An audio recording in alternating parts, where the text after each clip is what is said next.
Hello, everyone. Crap, I forgot my mouse. One second, let me get it.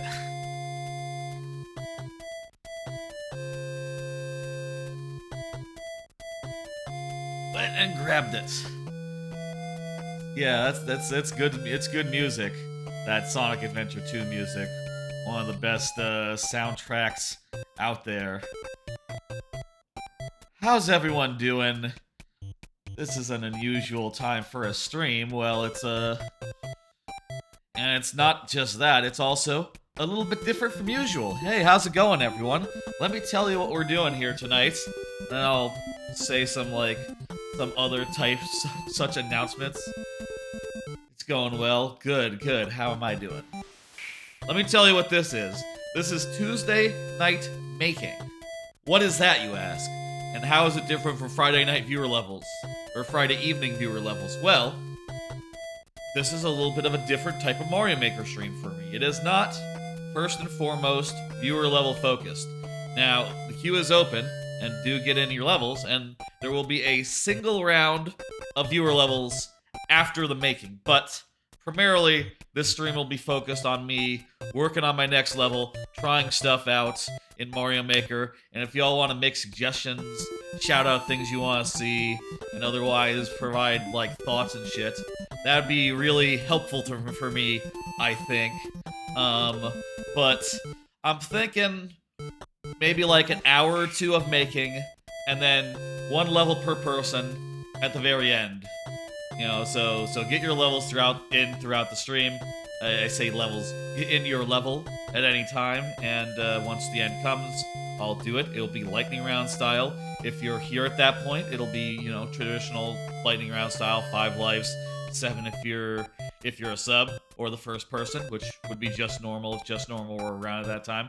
And if you're not here for whatever reason, I understand.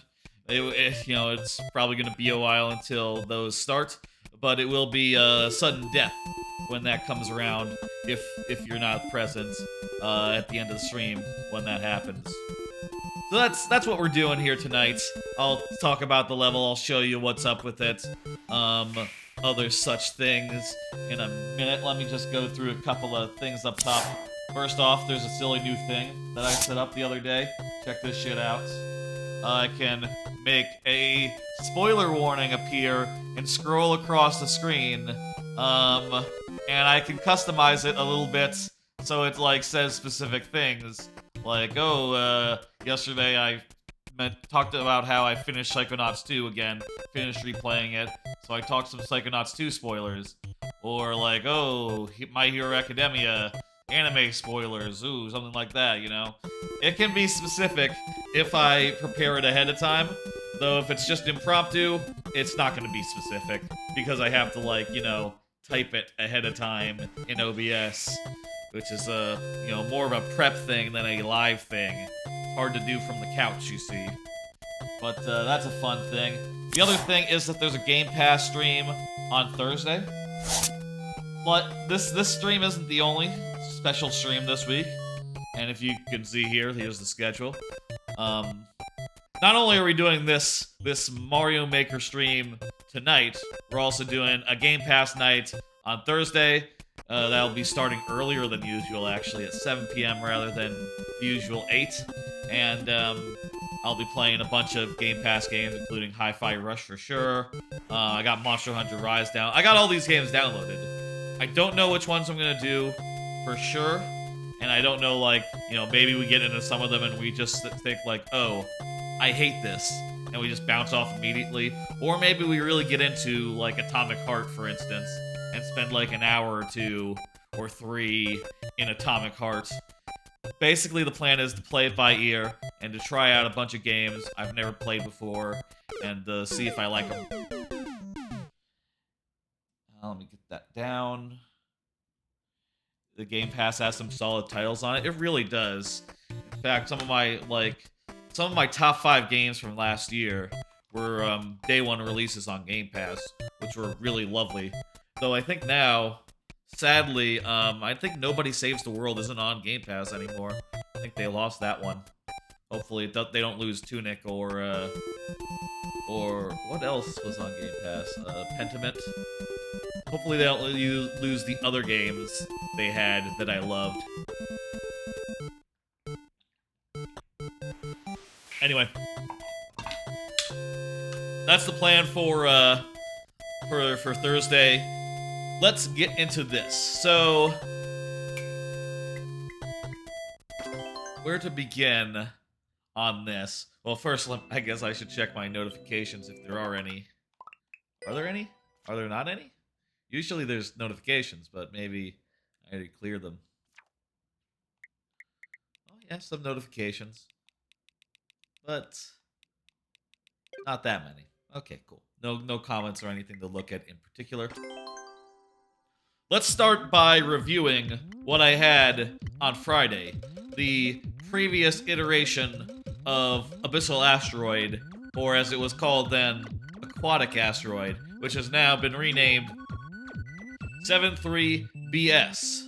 That is to say, the version of 7.3 that we're not going forward with. It's 7.3, right? No, it's 7.4. Shit.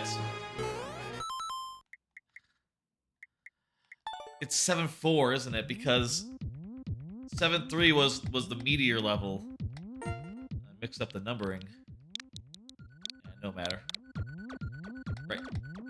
So, here is the level as it was last time.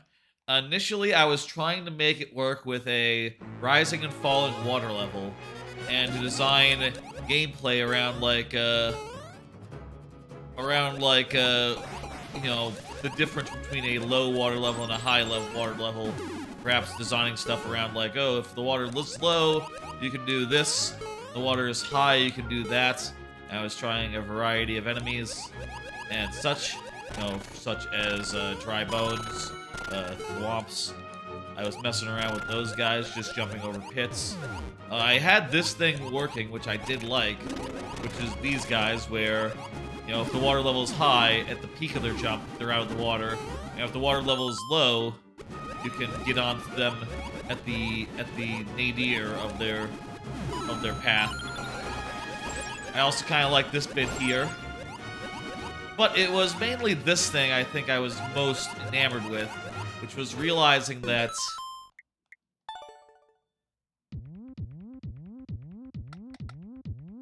I'll just go into make mode. I already have the other one saved. Was realizing that with these Hammer Brothers, who I was trying out as like a thing, I realized that once the hammers enter the water, they go very slow, and they are consequently much easier to dodge. Now look at this fucking thing I'm doing right now. I'm fucking dodging them like a champ. Like, you could never do that outside of you can never do that in the air, right? Never.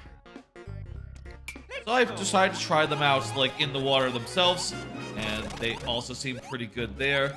You know, you can build gameplay around like weaving through their hammers and also avoiding dry bones as well. And I thought that seemed pretty cool. Hello, Lord Bowser.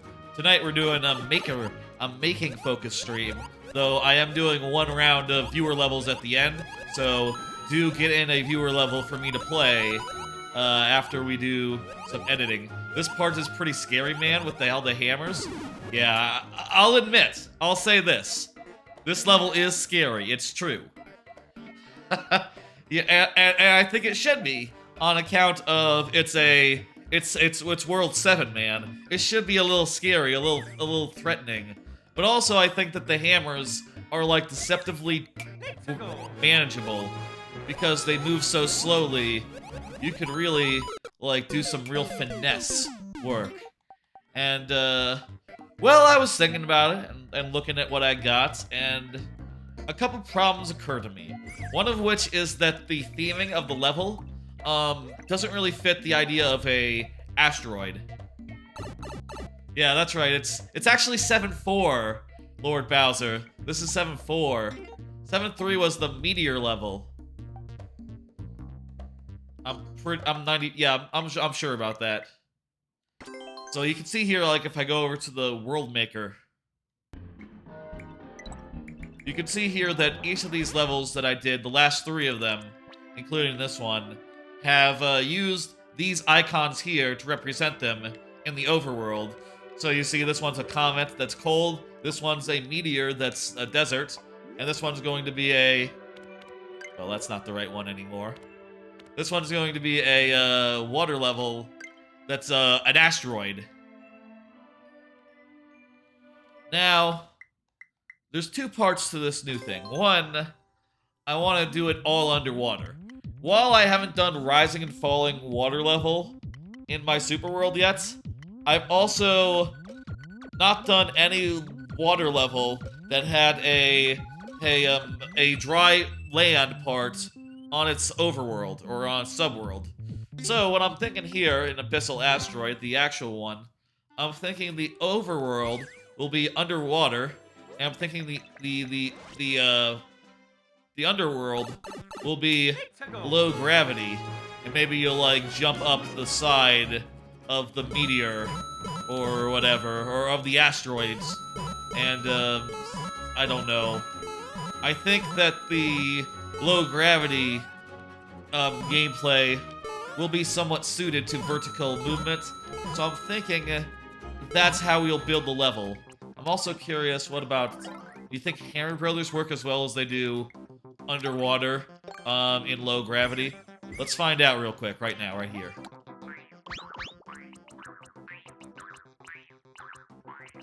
The other thing that I'm a little concerned about is I don't know about the theming here. Like if all these like just brown blocks are fancy enough. Okay, that's pretty easy to deal with. Yeah, so I think the same thing applies underwater as it does in space, or, you know, here, in that these Hammer Brothers are a lot less scary than they would be in other circumstances. So I'm thinking you'll go out into the over area, and you'll jump up. Now, I've only just, like, put down some like, small ideas, and also, like, experimented to see, like, oh, can we do invisible blocks here? I'm not committed to anything yet, but right now, I think our main focus needs to be experimenting with the ideas and trying to figure out what's good and what works. So let me show you what I got here. So I built out this little area, which, if I'm being honest, I do think will be the final, like, first part of the level. So here you'll swim up, and you'll have to swim down, and then you'll have a 10 coin, where you can go and brave the wrath of the Hammer Brothers to go get it. And this is before you get a mushroom, so it's gonna feel pretty dangerous, but I think that's good. Now, here's a question. Is a 10 coin good enough for this this risk? Now, as you can see, right, it's not actually that difficult in my experience, right? Like, look, I can do it every time, pretty easily. So I think 10 is right, personally, but what do y'all think? Does that look more like a 30? Would a 30 make you more... would you like a 30 more?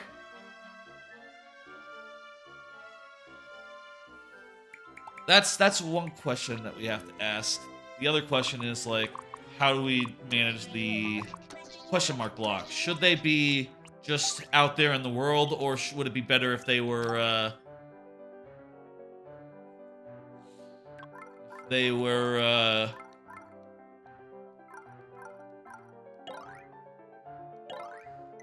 idea I have just now.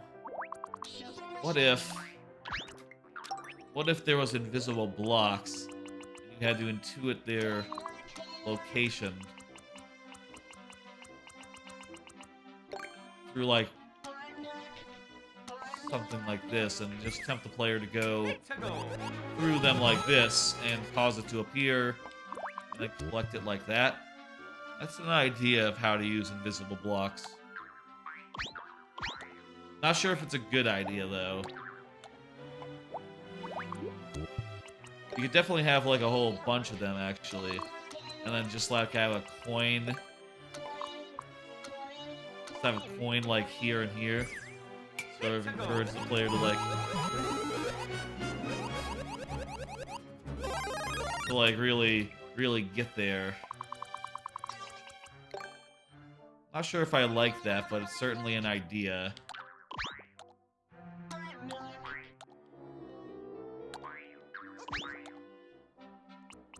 Let's try something like this. Maybe there's like a little bit of a spiny field here. Or another idea. What if there's the fishbone, right? That should probably be part of the level. We should probably use fishbone. I haven't had an opportunity to use them in the superworld yet. Could there be some up here that make it a little bit dangerous? Maybe even they're positioned such that they'll come down on you. Right now, very much in a...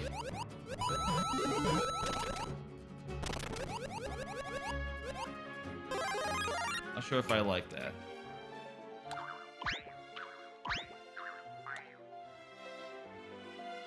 Could also be a mechanism.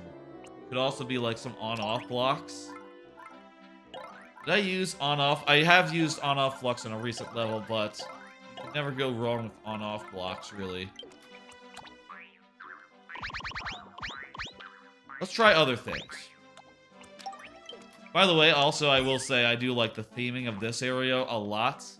Maybe not these. I'm not sure about these quite yet. Maybe we'll mix in a couple of those.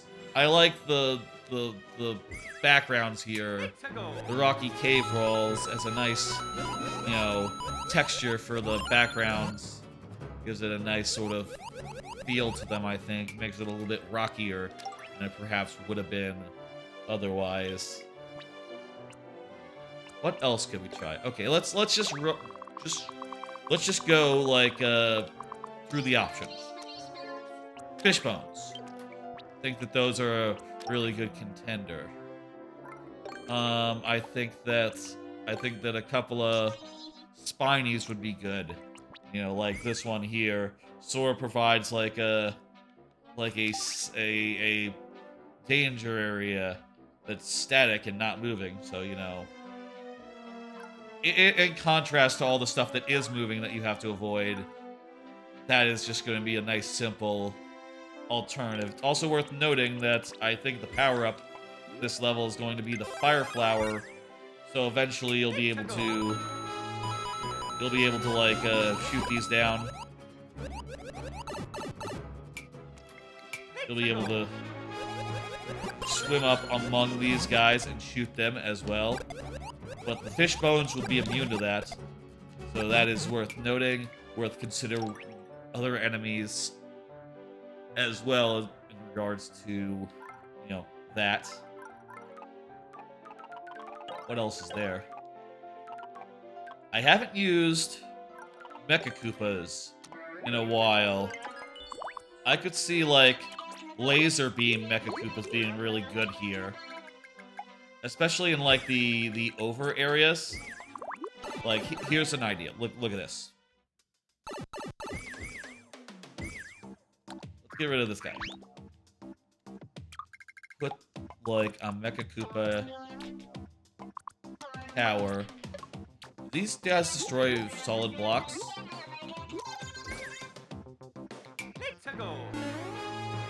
These guys could even have a little bit of destruction to them. Like if they were big. And they probably should be, actually. Or maybe it could be like a tower, some big, some small.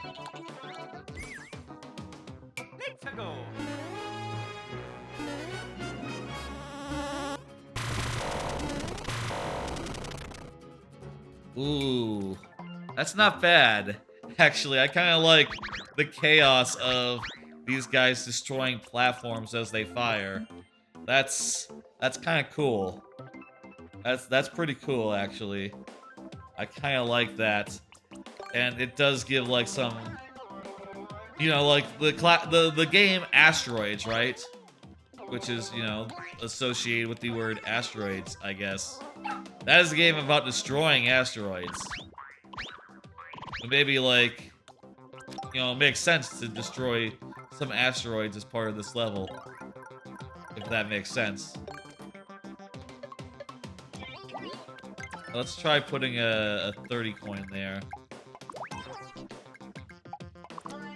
It also makes sense within the gameplay here, because this, you know, is presumably going to be a part where it's very focused on moving up, right? We're very focused on, like, jumping from here to here to here, and these guys are very much providing you a threat, which you can deal with very easily by continuing up and getting out of their horizontal kill range. That works pretty well. That's a pretty cool thing. What else can we do here? Also, small thought, they should probably be flying. They probably shouldn't be, like, on... This is probably not it. Not like this. Instead, do something like such. Put some wings on these fuckers.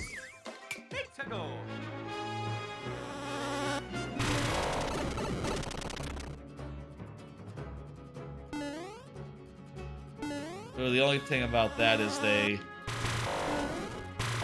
do end up drifting a good deal left and right if you let them, then. And there's some weird behavior then with them, at least in this archetype. Well, they don't have to be moving on a...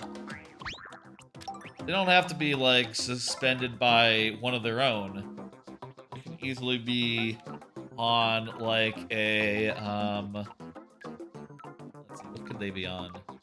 A boo? They could be on, like, a boo.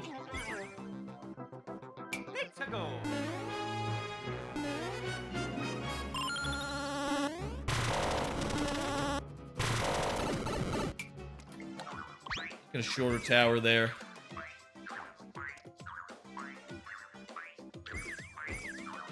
Actually, make it a taller tower, but starts... These guys go a little lower.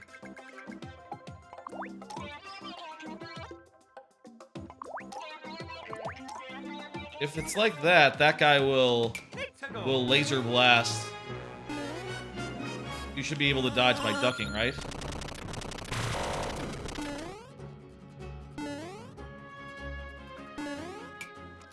Not bad. What other options are there for static, like, static things that they could hover on? I guess just like a... They could just be on,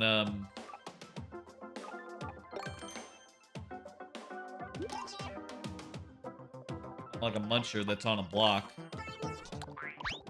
That wouldn't be too beyond the pale, you know? Oops.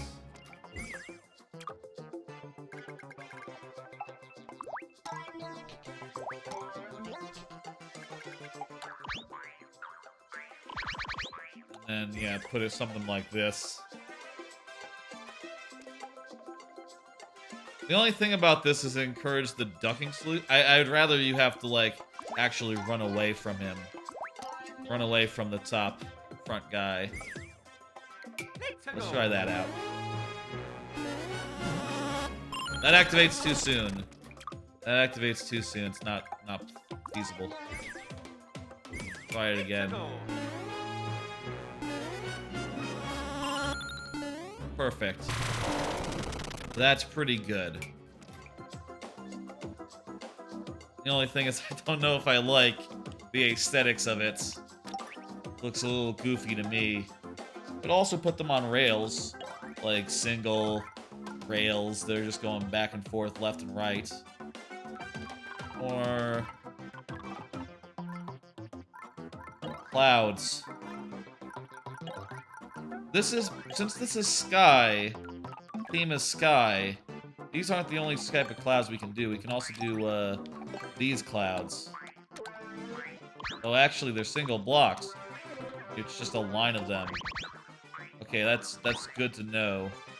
Because I don't want to have, like, clouds. But these blocks are fine.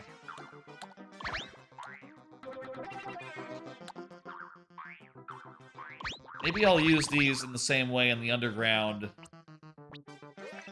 In the underground, I'm using the solid blocks as like an accent. You see here, like, these guys here, they're sort of like an accent that sort of provide, like, shape. Let's make this a little bit more characterful. There'll be a single line of them. Actually, kind of is the most unique. It does provide, like, a trap, you know, where like, it's not actually worth it to go into that pit. But I kind of like the flavor of it. You know, it kind of looks interesting. I could even make it go like this. Like, it's sort of like a coral thing. I mean, it could literally be coral if I wanted.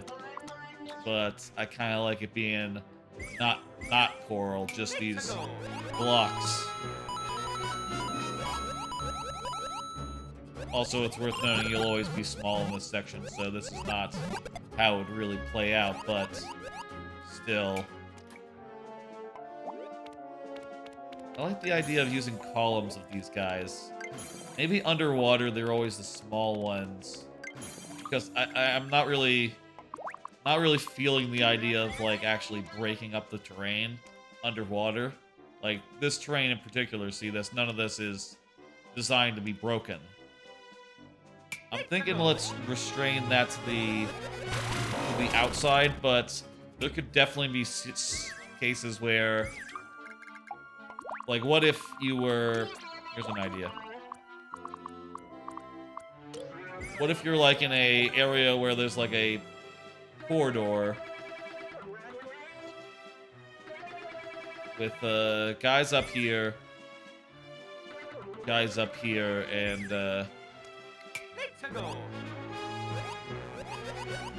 swim high to avoid these guys, swim low to avoid those guys. Yeah, that's pretty good. That's a pretty good little part. You know, mix in like a guy to avoid.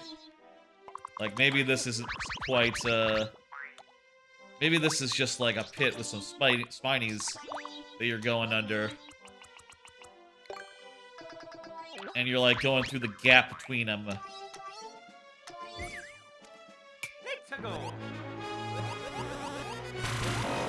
Go under.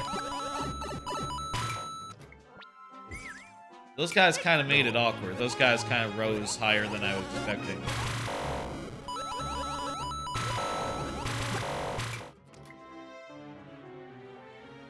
Lower this guy one, raise this guy one, and try it again. I think that making it a little bit awkward is good, but it shouldn't be that awkward. I think that's better. Maybe also, like, space these out by one. This part of it.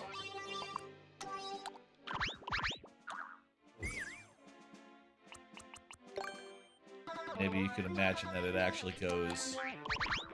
It actually, like, opens up back at this point. Pretty cool. I think we found another part of this level. These Mecha Koopas are gonna be a big component. Most especially columns of them. Small columns of them indoors. Outdoors, big columns of them. Okay. Okay, I'm pretty pleased with that.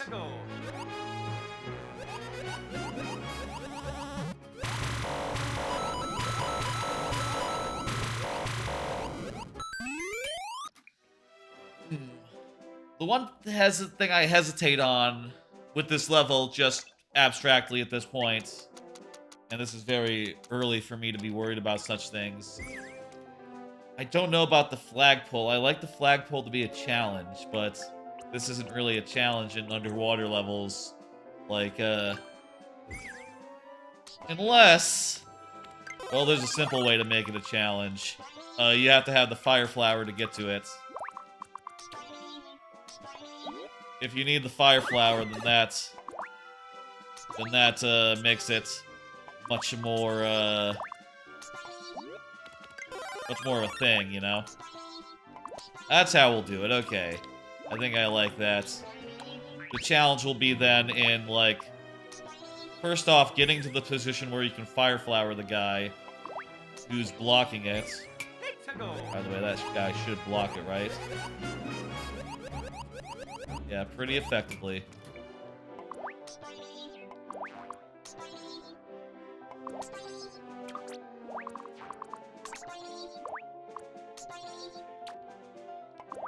I add 2. I'll add 1 here, 1 here. How's that?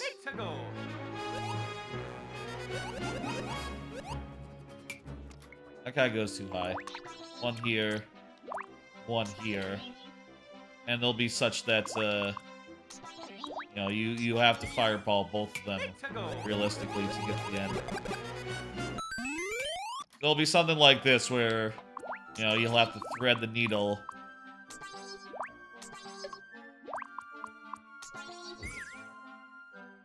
To get to the end, you'll have to thread the needle and make a hole. Yeah, that seems good to me. Okay. So it's not that complicated to make like a thrilling ending. In fact, honestly, I could picture this section here being the finale. Like something like this actually looks really good. Now, then again, it doesn't involve the Hammer Brothers any, which you know is a choice because the first element of the level is the Hammer Brothers, so you think that that would be a major element, but I guess the key is like how we disperse them. The other major concern that we have to have is real estate. Since this level is a water level, but it's going to be mostly mostly a water level. I'm going to say 30% low gravity, 70% water. It would be my estimates. Maybe more like 33-66, you know, maybe that will be the ratio. Since that'll be the mix, I'm going to have to use all the terrain that I got. And that probably what that will mean is I need to route the level somewhat carefully. You know, like, I can't just go right to left without thinking, because then I would run out of water space pretty quickly, right? So we probably need to do instead a lot of careful routing. So, you know, for instance, this section here, you should probably go up for a bit and then hook over to the left or something. Maybe an optional area over on the right, or maybe like go up and then a power up here. And like say an optional area on the right. That actually doesn't make a lot of sense as far as we just did the 10 coin. I think that would be a little soon for another thing, unless it's not an optional, unless it's the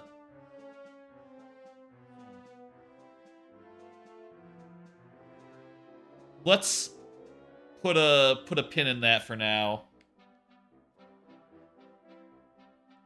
Put a pin in that for now.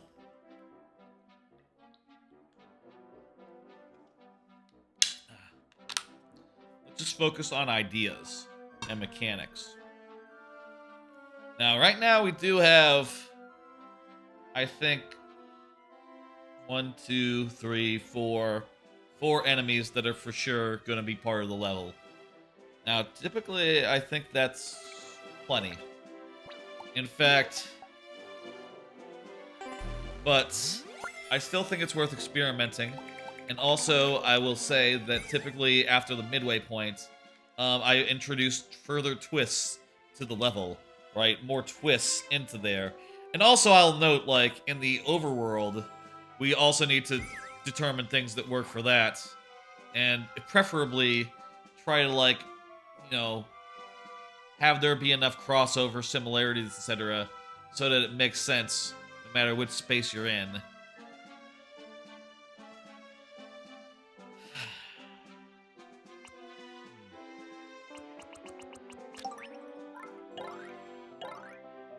So let's see, for levels, I'll say Spike Top hasn't been used that much. Used like a blue... What does blue Spike Top look like underwater? It's kind of hard to see, actually, isn't it?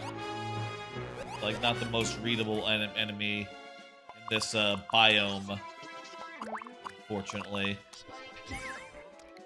I tried introducing it there.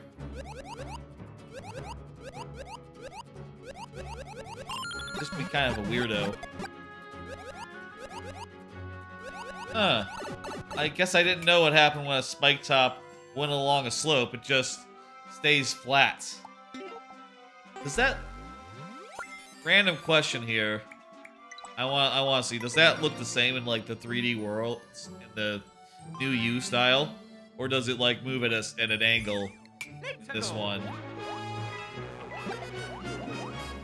I'm curious. I want to see. This is obviously... It's gonna be a, see what happens. This guy's confusing.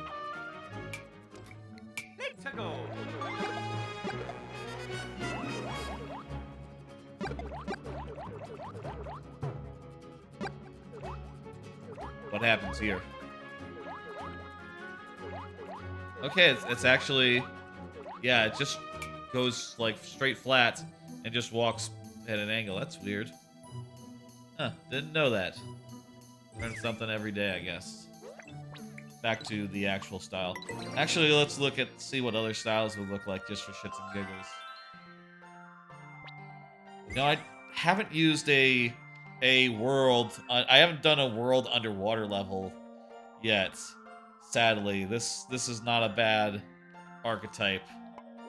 Kind of sadly underused, you know, but also I will say I am constrained for, like, how my setup is, right? You know, my world, the way I'm doing my super world, I want there to be an even amount of each archetype, each game, by the end of the game. You know, of the 5 of these, the game styles as they're called. An even amount of them. And right now, it's pretty much all set in stone. You know, especially in this world where, so, like, if you look, for the first 5 worlds, basically, anyway, they basically, they use 4 different game styles, and then repeat one for the last one. So you see here, this one uses, this one here is, is Super Mario Brothers. The boss is Super Mario Brothers as well.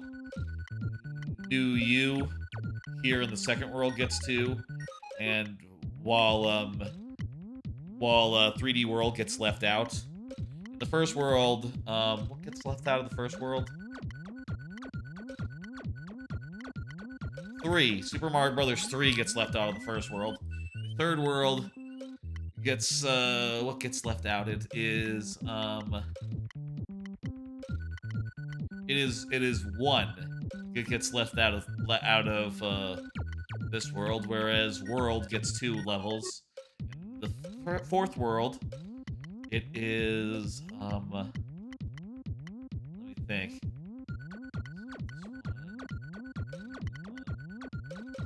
World gets left out of this one, and 3 gets 2 levels. Then in the 5th one, New U gets 2 levels, and,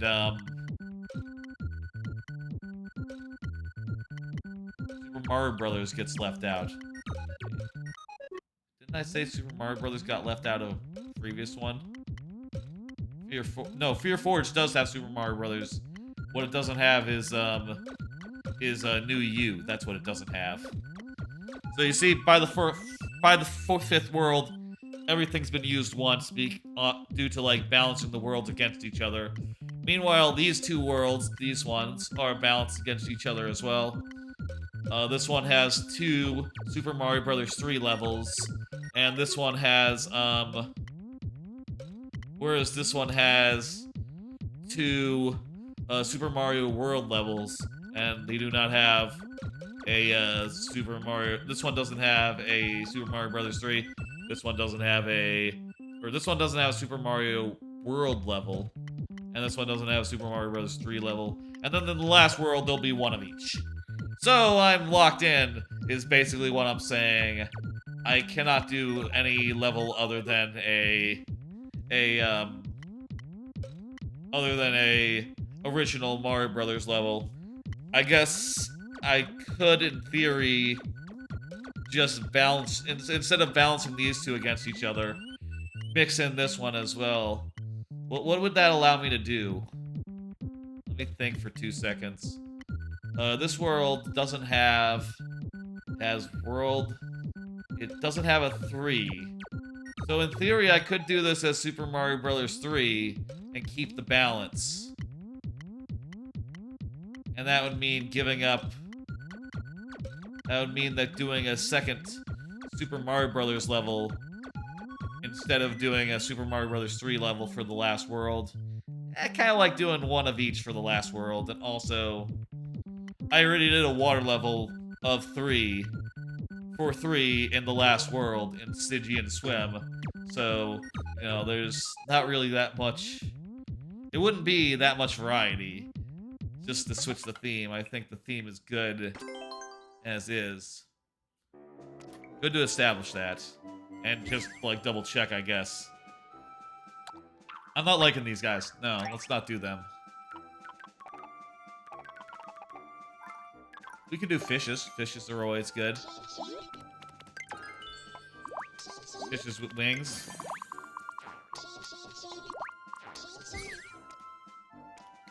I'm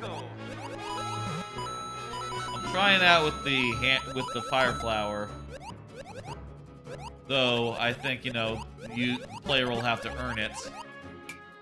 Because I do think it's good for gameplay purposes to just try out and see, like, what's fun with the fire flower. It's fun without it.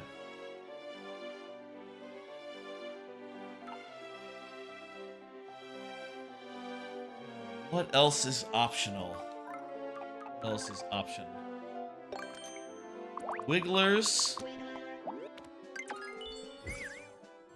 Lord Bowser, the other night, had a particularly challenging level involving the Wigglers. Maybe, yeah, that's too much tracking on them. That's too scary. Oh, by the way, what happens if you put a Wiggler with wings?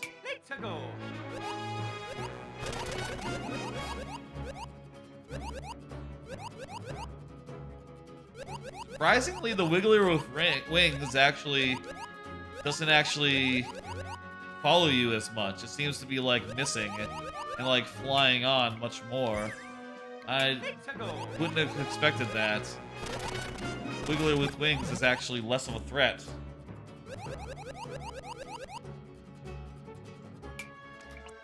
Okay. I could see some Wiggler with wings being mixed in. I will say one of these other asteroid levels, some of these other Koopaverse levels, by the way, this world that I'm doing, the current world is called Koopaverse. Wiggler water daytime level? Yeah, I'm not sure about that. But, it's not as scary as you would think.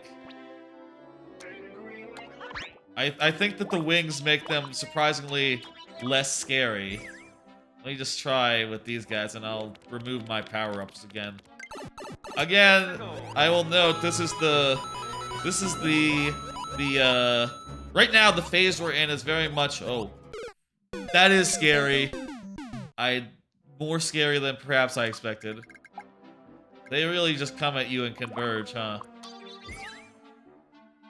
This is the throwing spaghetti and seeing what sticks phase of the making. Oh, lower that by 1. Oh, that looks much better.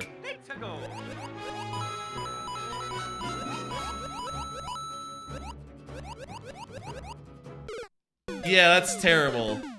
I could maybe if they came out of a pipe or something, maybe it would be a little bit like blazing bazookas, or what the fuck was it called in DKC in Donkey Kong Country?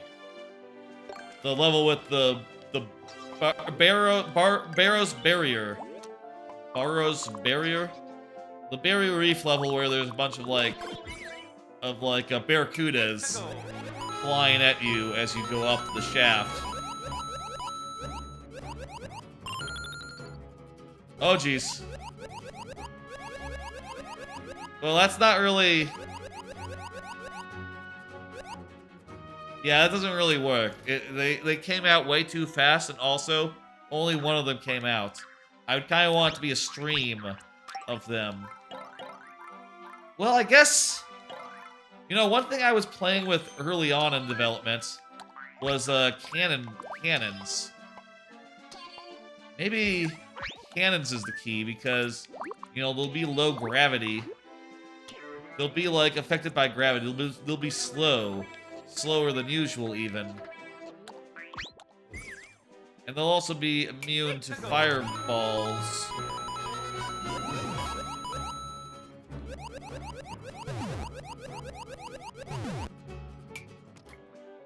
Yeah, I almost...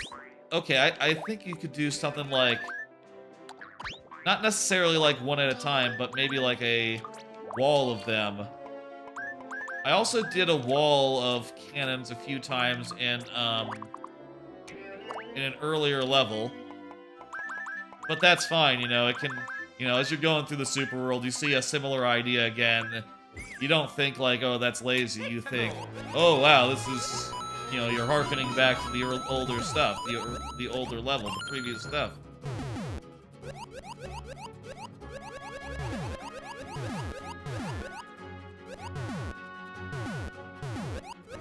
If I were to do something like this, I think you would have to, like, route the player in such a way that it was scary.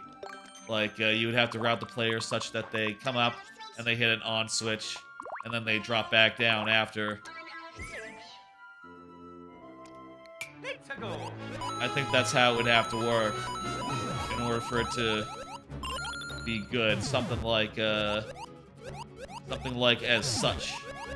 Also, maybe they have to all be on screen while you're swimming under them, so that they all start firing at once. So not like this, in fact, but more like this.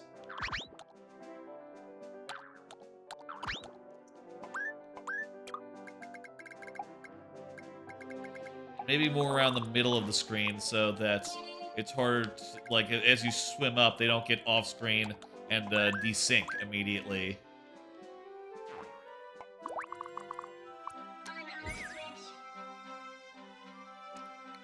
So something like...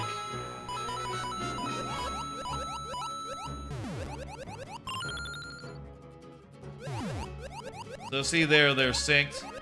They're gonna stay synced. And you can hit the switch and come on down. That's not bad. I kind of like that. The only thing I note is that it's not very dangerous. It's very easy to deal with. It needs more danger. Like, well, first off, there's multiple things we can try. One, we can try upgrading to red.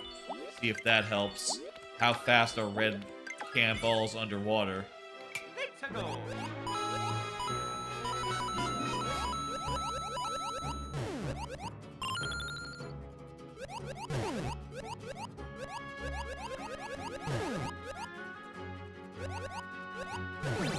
Well, they're faster, but unfortunately the faster speed means that they're easier to get. They fire the same rate, so the layers of cannonball are a lot farther apart, so it's a lot less imposing, I think. You know, it's a lot less threading the needle, a lot more just dealing with the needle as is. I also have to worry a lot about the limit here, the enemy limit, considering that most of the level is going to be here in the overworld, meaning that the enemies we have now are the enemies that are. perhaps these aren't quite what we're looking for. Let's try mixing in a couple of these guys.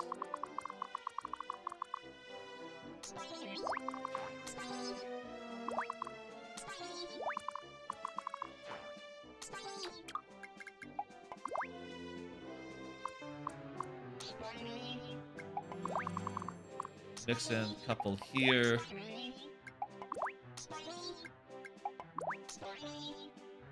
And one all the way over on the left. Just add, with the amount of guys here,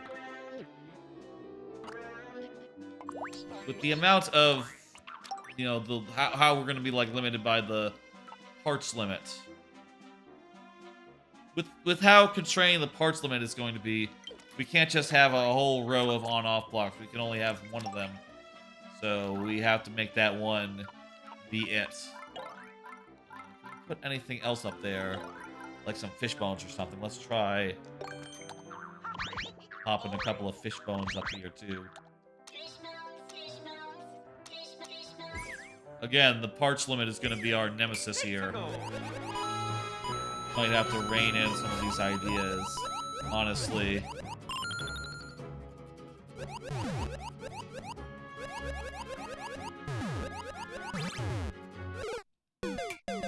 Bad. Not bad. Let's try that again. Now, I will say again. I say again. I will say that I expected the final version of the level. Oh, I kind of like that. That's not bad. Because of the way these guys are kind of in the way. And just through like some random chance, and that actually worked pretty well to like make it so that you had to like duck low and duck back into the place where the cannonballs were making it dangerous. Okay, seriously, let's try that again. That's not bad. Oh, well.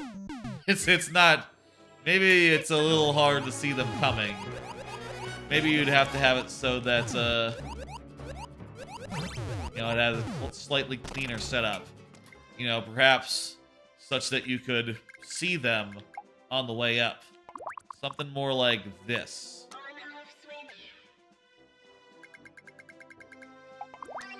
That way, you'd see that you're about to hit the top and act accordingly, you know? Try that again.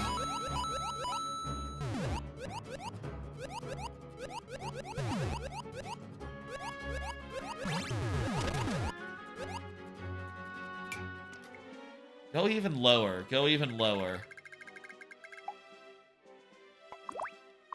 Make it so that you really have to, like, tuck under and get pretty low to, like, enter this area. But, you know, that comes with the advantage of being able to, like, actually see what it is you're intended to do. Sweep the corners up. I say sweep. Like, do something about it. Let's do something about these corners. Have that one be a steep slope.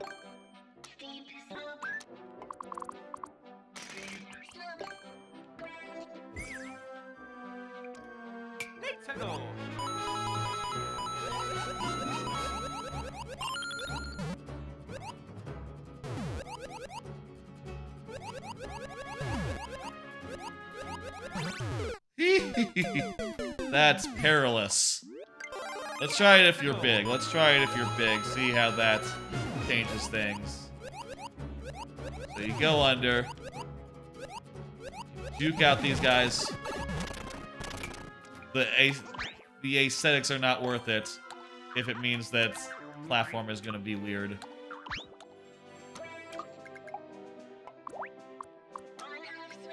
A little off-center.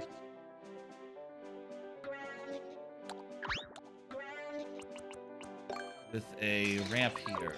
This guy is ramp. Otherwise, yeah, something like this. And put a coin here.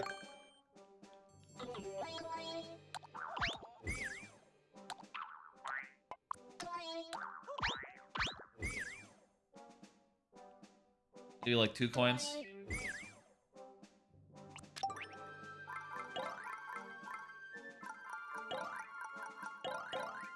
What if invisible blocks like up here?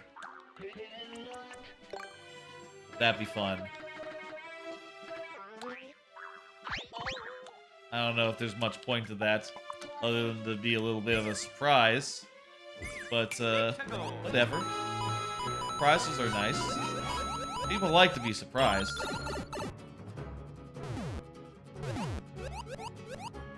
Those got a little desynced somehow. A little bit awkward, but whatever.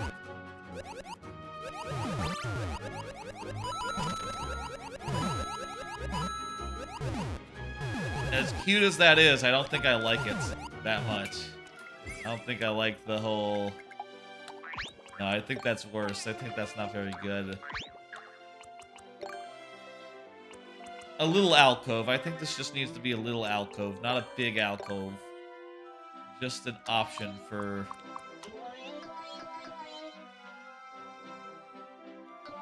for if you need the space.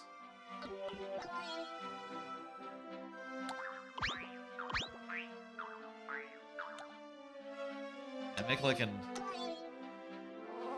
I could make like an arrow, but that looks weird. I don't like that.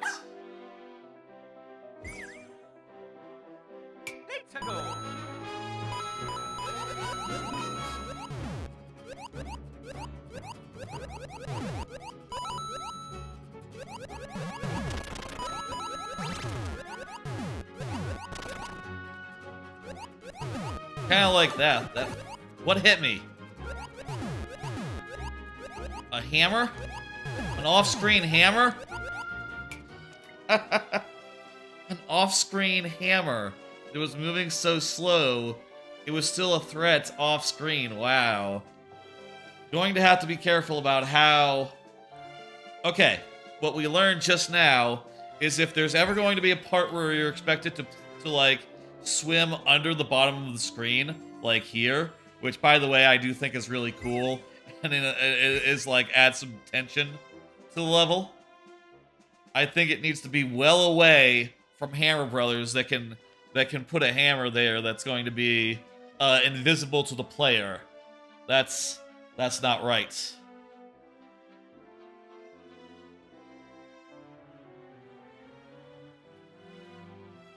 One second, I'm gonna go check something.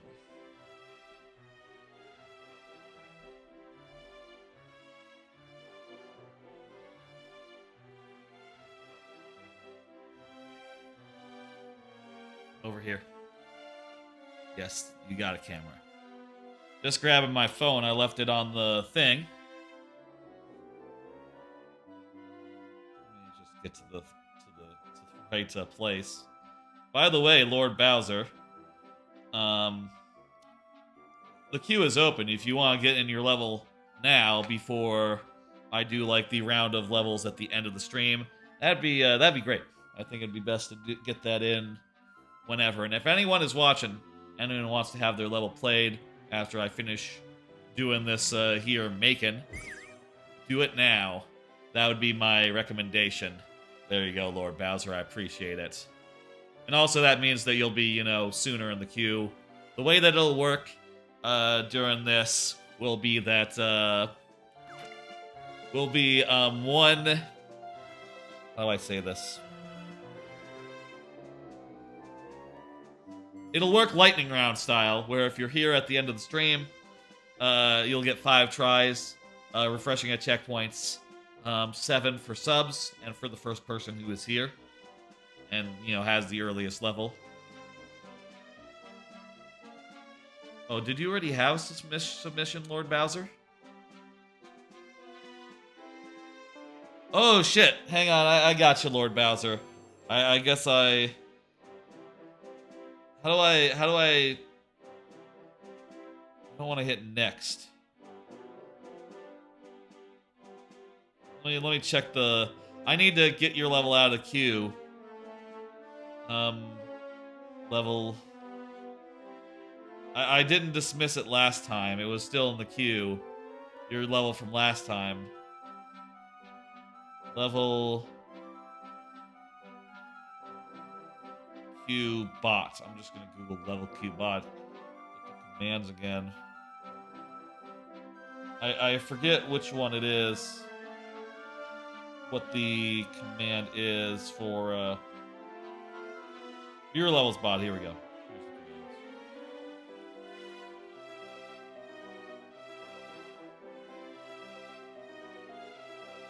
Let's see. I can use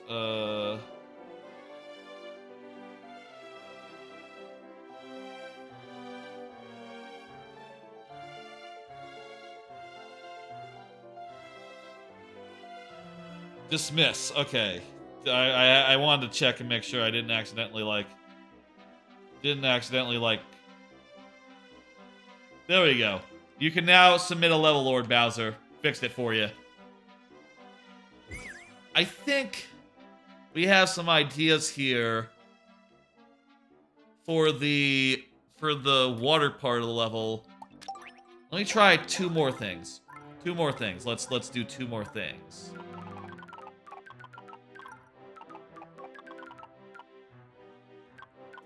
Two more things on the water side. I'll try Pokies. See what those are up. Those are like. And I'll try. We did Magic Koopas in a level recently. I'll try. Bombs. I could try exploding bombs. Do these float? These fall.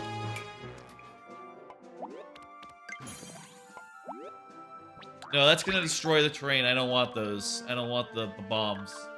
No, the bombs are out. What else would be good? Piranha plants with fireballs. Chain chomps. Sure, let's try train chomps. I haven't used pegged chain chomps yet in the super world. Maybe I should.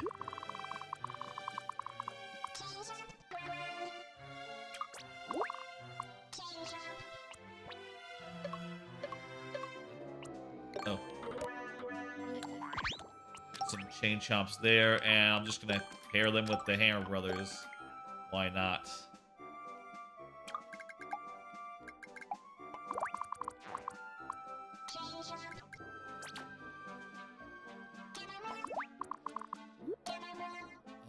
Don't put them up standing on. Make them standing over on them. Okay. And make me Fire Mario. Let me see. When you're Fire Mario, is it fun to shoot at the Pokies? Okay.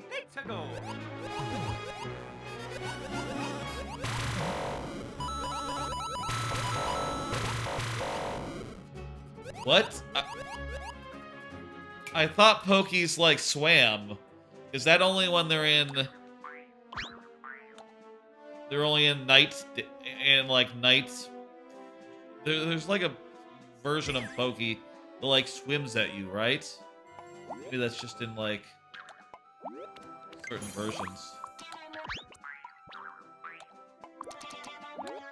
Okay, how about... Here's the thing. What do these guys do? I don't think I've used a jumping Pokey yet. They just jump repeatedly? Okay, they do a big jump every 3.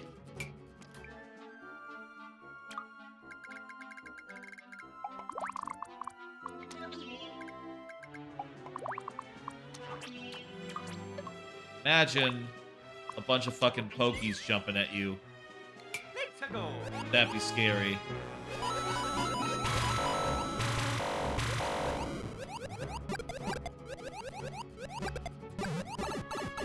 These guys kind of get in the way of fireballs that are directed at these guys. I don't think I like it.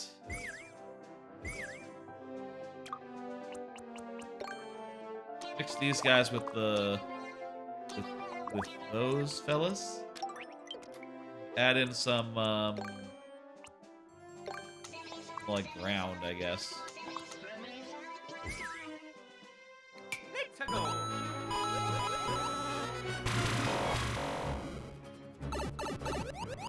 Oh, those guys, they don't go through them. They bounce off the other NPCs. They're not exactly going to work in combination with stuff that's static. You know, that doesn't also move as they do.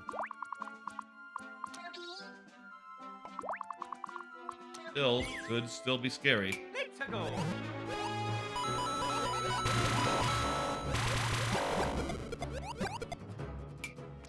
think that's a little limp. I think that these guys aren't quite what I'm looking for. But it's good to try it out. Let's take a little bit of a breather from the making in order to review. I'm going to go to some similar levels that I have and play through those. And just to think about, like, the design space that we're working with. Right? Basically, I'm going to pick out some levels that are similar in my super world and otherwise, that have lessons that maybe I can pull and pull into this new one. Let's see, what levels are relevant here? I think Snorkel Speedway. Let's do that one real fast. Snorkel Speedway is the only other pure water level in the super world. And this one, I think, is going to be a lot different.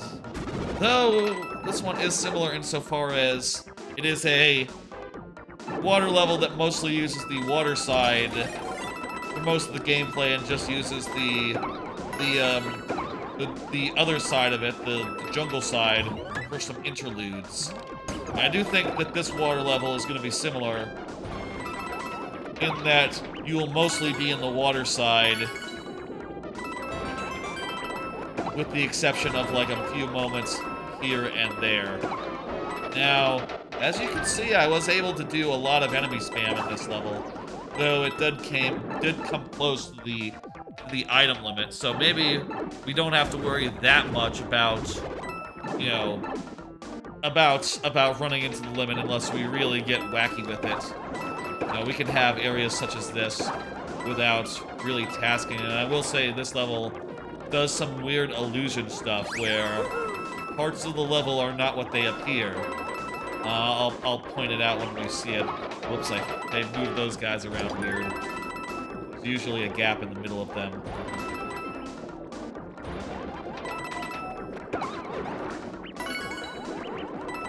Like, here in particular, you see this blocks that leads to down there? It actually doesn't lead there, it leads to somewhere else, and I do a little trickery in order to make it so that it appears to go there, but actually it goes somewhere else where it can have like a longer runway, it can have like a longer left to right space, because this is vertical level and you don't actually have that much space to work with, you know, within a contiguous area.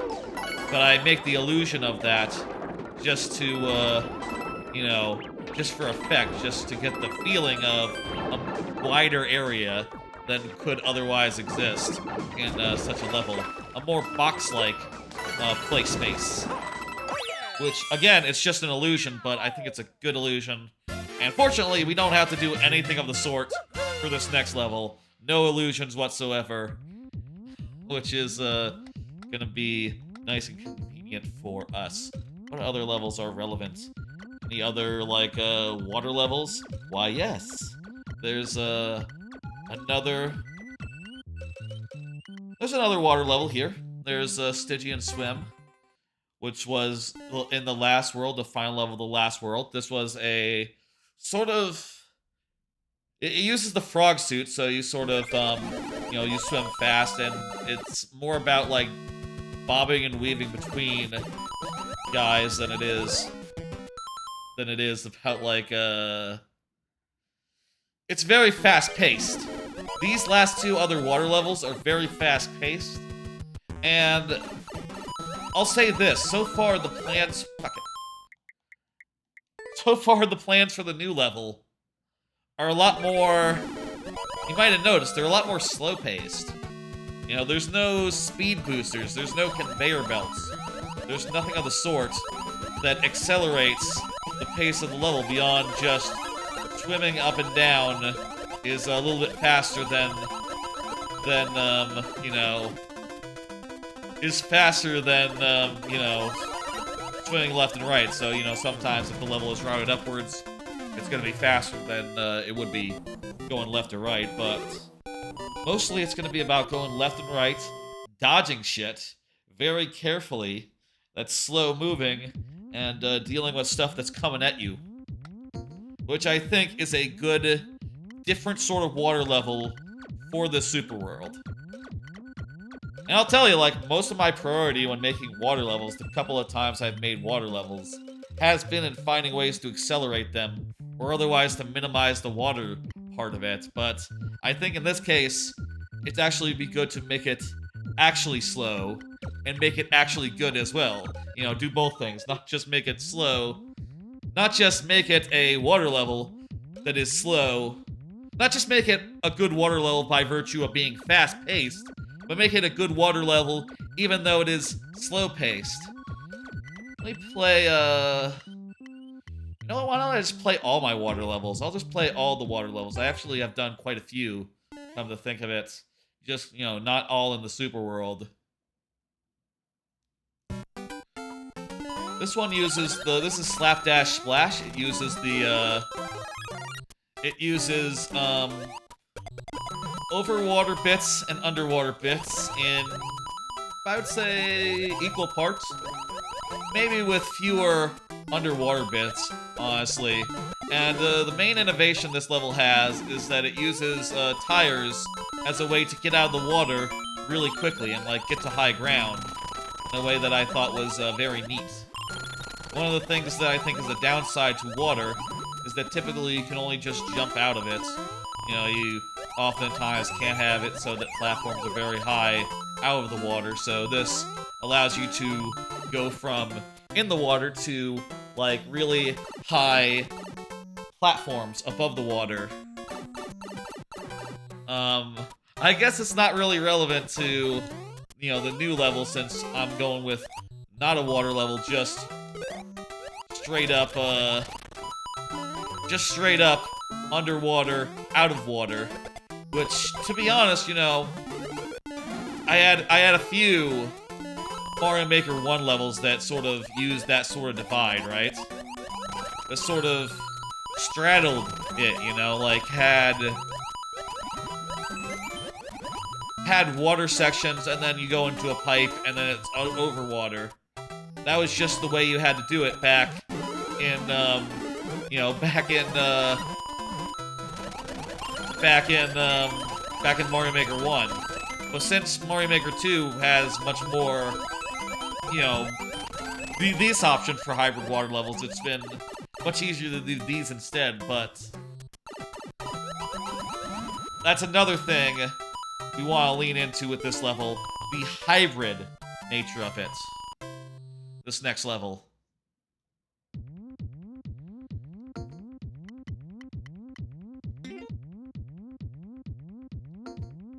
Let me play the other level from the super world that uses water. There's just one more of them.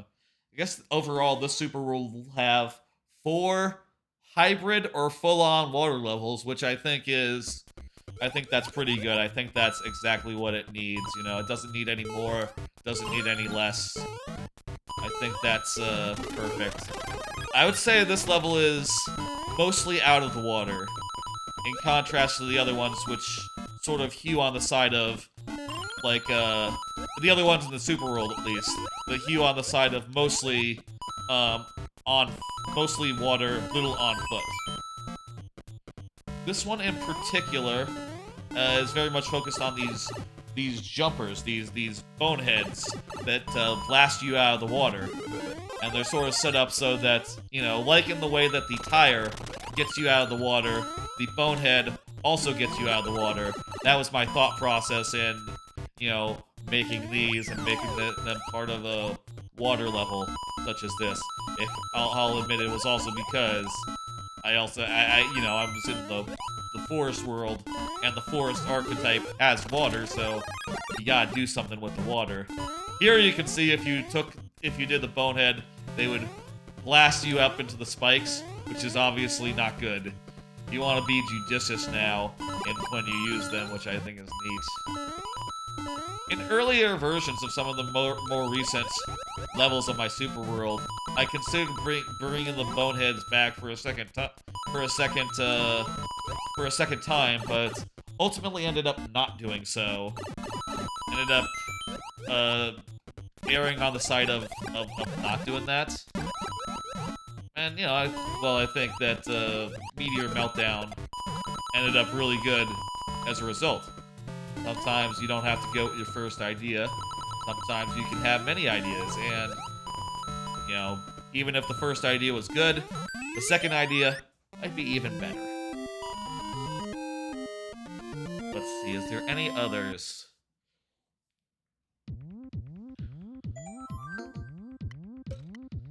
I have a few more water levels, but this one's a link level, so it doesn't really... I'll say I don't think it really applies much to... We can't really learn much from this because it's so much about using and abusing power-ups, specific power-ups, that we will not be having at our employ in this level. Instead, let's do two of them. We'll do Reef with the Heart of Gold HD, which is the first water level I ever did in the original Mario Maker. I remade it for Mario Maker, you know, for Mario Maker 2, as one of the first things that I did when I got the game. I had a series where I remade 4 levels, and what you can see in this one is that I used treadmills in order to make it so that this level went fast, as well as prioritizing a lot of upwards and a lot of upwards movement. Now, if you were to make a level like this, if I were to make a level like this now, I would probably use like a vertical thing. Now, this does raise an interesting idea. Like you can see here, I built gameplay around like avoiding piranha plants going left and right on rails, and you can see they're fun to swim through, and they also, you know, can have projectiles as well. And they're fun to shoot with the fireball, too. Maybe something like this would be good. Maybe even for the for the overland parts. Maybe that would work. I will say I think I messed up in the remake. I put some parachutes on some of the power-ups, and that caused them to, in some cases, bust up or jump up to be really close to where the piranha plants are, which makes it more dangerous than I initially intended to get some of the power-ups, which I think is really unfortunate. But, you know, hey, live and you learn. Some of those guys, I don't mind the idea of using those again. Maybe those would be good. It's never a bad idea to reuse an enemy or a mechanic in a new level, so long as you're not reusing like everything from the level, you know. A few ideas like bring those back. It's just like bring back a Goomba, right? Except it's like your custom house Goomba. You know, like, oh, my piranha plants on rails. There's just a silly variant that I've made of piranha plants, but they work pretty damn well.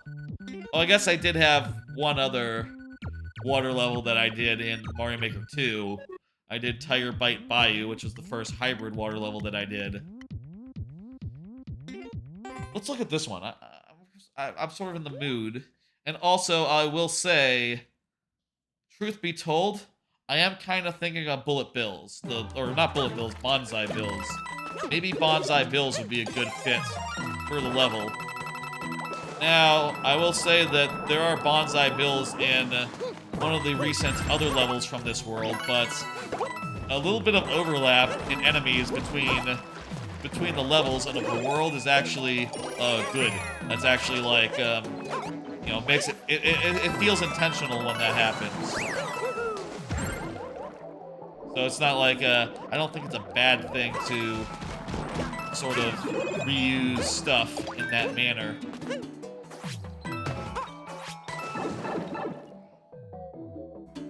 Now, my bonsai bills in this case were all above water. Though the bullet bills here in the second half are below water, some of them, so I guess there's a variety here.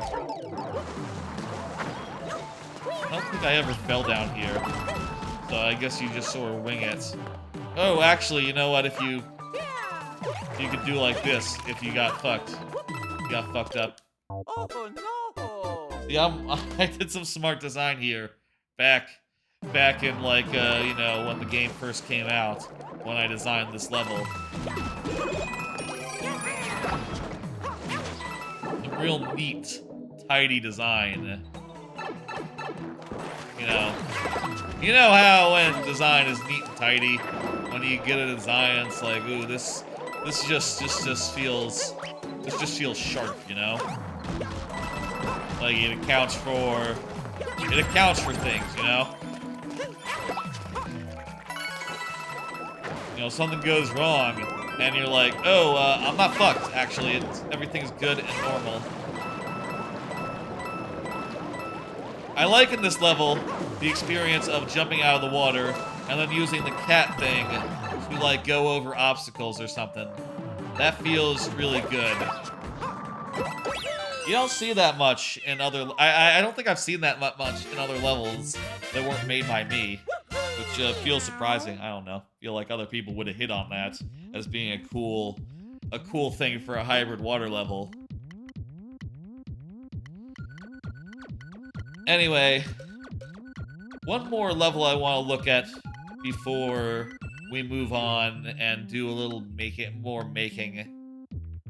And I think the second half, I'm going to focus just a little bit more on the low gravity side. So, we should play this level, which is my only other low gravity level. Now, this low gravity level is entirely low gravity, and I made it in such a way that sort of plays down what I saw as the weaknesses of low gravity. You know, I basically see it as like, if Mario making was cooking, low gravity would be like a very gamey dish, you know? It's like bear. You know, it's like, oh, you know, there's two ways to do bear. You know, if you're talking like Food Wars style culinary battles, right? You can either embrace the gaminess and, like, lean into it and just try to really get the flavor into it, or you can do stuff to play it down. You can see in this case, my solution was low ceilings, which usually are quite annoying in Mario Maker, but in low gravity, it ends up shortening your jumps and making the platforming a lot snappier than it would otherwise be in low gravity. Also, sliding is something that is unaffected by gravity, so some stuff around like sliding down slopes works really well in low gravity. I think the solution was very good, but I think my next level, my goal for the low gravity part is to not lean away from it so much as lean into it. So, not use tricks like this to really just diminish the low gravity and to make it less floaty, but instead play into low gravity's benefits. The fact that you can move vertically very quickly in low gravity, the fact that enemies move slower, yada yada, stuff like that, you know. Alright, that was a little bit of me reviewing previous levels that I've done in order to try to find some lessons. Let's do a little bit more of the... Let's do like a little bit more making. It's been like an hour and a half. I'm reaching my limit as far as like making goes, truth be told. Usually when I make, I tend to make in like shorter sessions and just do like a little bit of noodling around and then just like play through it a couple times. In fact, let me, you know what, before we just play through what I have, and I just like to play through it and get like a real feel for, let me get rid of Fireflower. Well, let me put a fire flower. It's good to play through what you've made a bunch in order to get like a feel for it and try to understand like edge cases, try to understand like what may happen, you know, different ways in which you can approach it, how it feels, etc. Just really wrap the head around it and try to figure out all the, you know, all the nitty-gritty details, you know, how that all goes. So I'm thinking for this section it'd be fun to do like have you go up and then have you go like above and around, like something like this. I think that'd be a fun way to route it. You know, maybe you would have like red blocks here or something, and you'd have to go around some such. That'd be a cool way to route a section like that. And hell, there doesn't even have to be that many cannonball sections in the level. This can just be like a one-off thing. Okay, let me just play through it again. With underwater, I don't think holding down the run button affects anything, so there's not going to be any, like, difference between someone who walks and runs in a water level. Everyone moves the same speed, regardless. Yeah, really gotta keep the Hammer Brothers away from this little sequence here. This actually will not work if, oh shit, that's weird. I didn't see that coming, but the cannonballs, they stick around. We may want to divide the cannonball section and, like, this section here with, like, a pipe to the surface on the outside that, gives you a short little sequence that, divides everything up just a bit. That's important to learn. That's important to know. Also got this ending. Let me try that again. That's actually pretty easy. It looks scary. It looks scarier than it is. In fact, you know what? I'll make it a little less scary. Yeah, that's doable. It's frightening, but honestly, like, put a couple of coins here and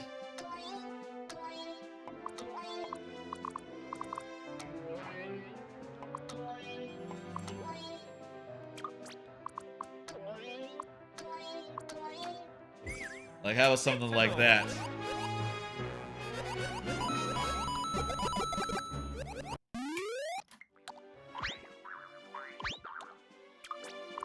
Make it like that. Make it a Tetris piece. A little Tetris piece there. You know, the S piece. Sick.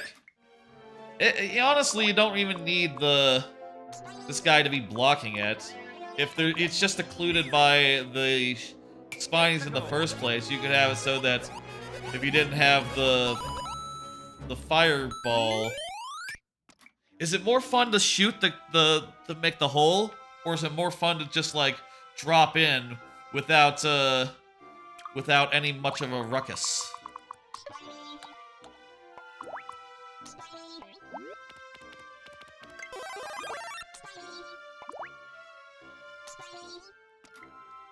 I think... Here's what I think. I think move this back a bit. 1, 2. Move this back here. 1, 2.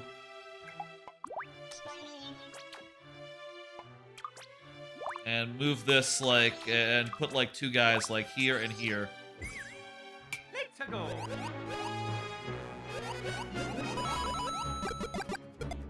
Okay, there you go. That makes it so that there's a shortcut to the thing by, like, shooting it through and making a hole, punching a hole. But if you don't have the fire flower, you can still just be really good and, like, maneuver and such around. That's good design. That's good design right there. Oh, I like that. That guy's unnecessary. This guy is redundant. This guy could be lower. Perfect. That works. And there'll probably be a ceiling over it as well. Like, you know, limit the space a little bit. Either that or it'll be high up. You know, not like low like this. It'll probably be high up, actually. I think that makes the most sense. We'll see, though. That's enough thinking about the about the water side. Let's do a little bit of making in this side of things. Specifically, let me try. I'm just gonna switch over to these guys real fast. Just use clouds. Again, I ought to use these guys. Really, I ought to use these guys similar to how I was using them in the subworld. Just like, some accent stuff. And I can also use them to protect certain platforms from the guys, right? Like, the laser won't go through, these guys here.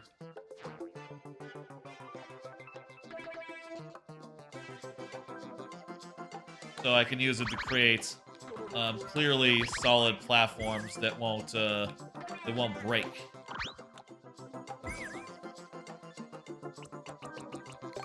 Okay, add some. Have it so that you can jump up here. That's gonna be too high, so just lower this. You can also have like you can have like. I guess this is asteroid-like. Little like asteroid chunks, little squares, little cubes.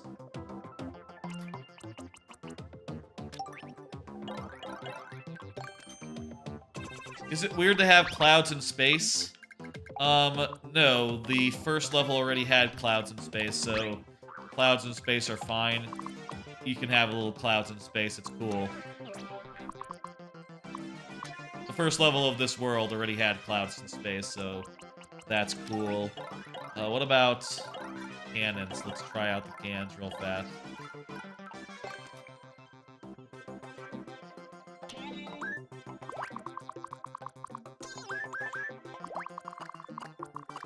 What if there was parts where you had to, like, run under?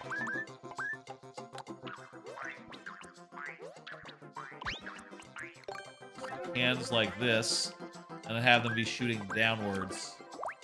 Now, this camera will mostly be scrolling upwards here. In fact, I should ask, should there be, like, a dividing line here?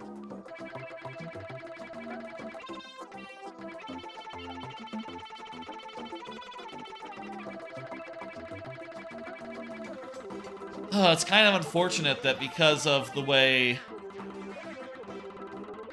that it works, you know, these will have to be clouds. You know, these have to be clouds in order to be a barrier, like a solid barrier that prevents scrolling. Unless I didn't use the other side. I could also not use the other side. But also, if I did that...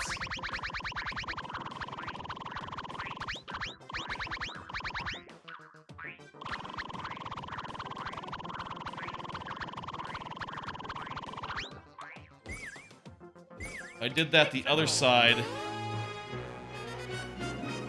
does not scroll. Okay, shit. If I did that, this side would scroll a little bit left and right. Would it make a difference if there was like a one that will allow the clouds if I do it like that? I could put like a barrier up on the left.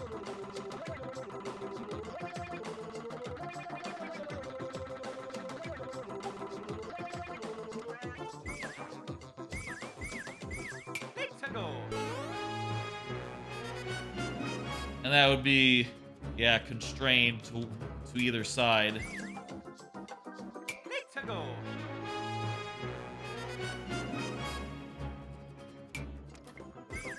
Huh.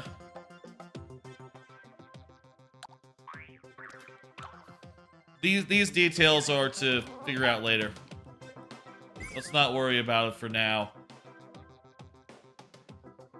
We'll see what happens if we want to use, like, just have it be, like, pure vertical movements or what. Maybe it would be better if there was the ability to, like, cross over. You know, like, if you would occasionally would be routed from one side to the other side. You know,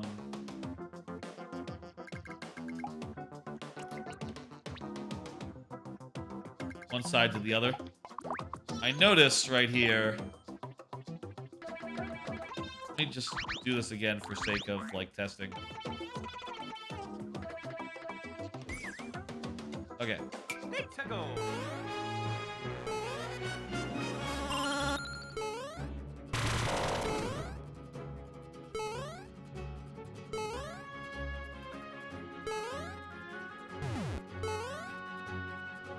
These guys, these cannons aren't really obvious.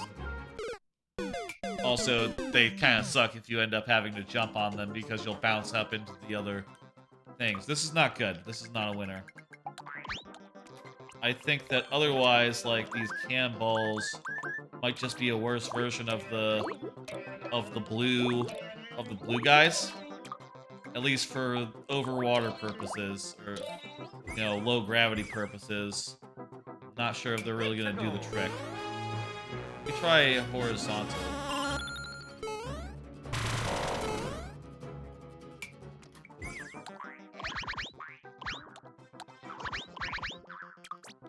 Make this like an oblong.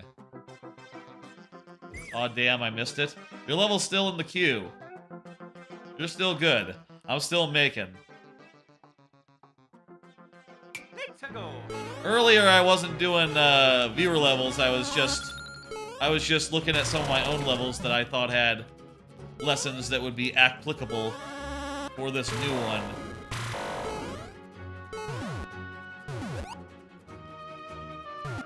I don't know about that. No, that feels weird. I think cannonballs aren't going to be a good solution, but I think what could be, here's an idea I have. Dry bones. Maybe big dry bones. Maybe dry bones where they are just basically jump panels. You know, like, oh, you'll have to jump from one dry bones to the next in sequence as such. You know, let's see, like, how high does that give you?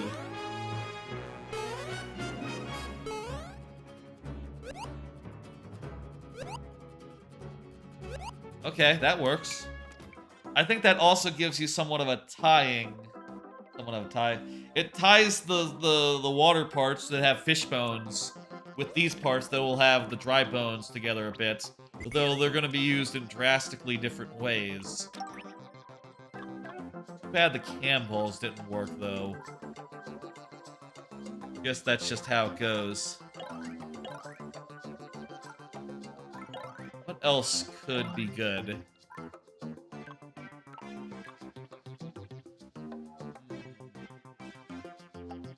Maybe if faster projectiles may be key. Because we tried the cannonballs and they seemed a bit slow. Maybe if there were like, maybe prawn plants, because these guys, they have projectiles that are pretty fast, normally. So maybe in low gravity they would be a lot more threatening, but also slow enough where you can still maneuver and such. That might be a little tight, this 30 coin. Yeah, that's probably a little tight, isn't it?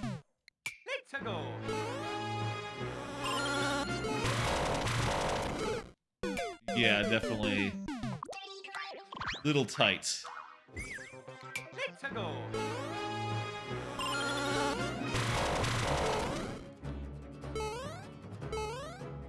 Fireballs work pretty well. Honestly, could use more fireballs.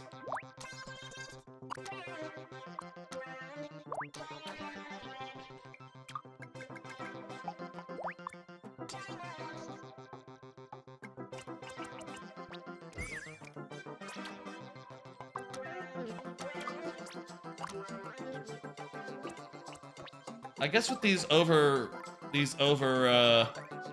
I also don't know like how we're gonna do multiple sections of this. Like if there's just gonna be like a cutoff at the top, and then just you continue on. The next time you come, there'll be like just a ground level of spikes or something. Let's go. Maybe like the first time it won't have void, it'll have like spikes, and only the last time will have void.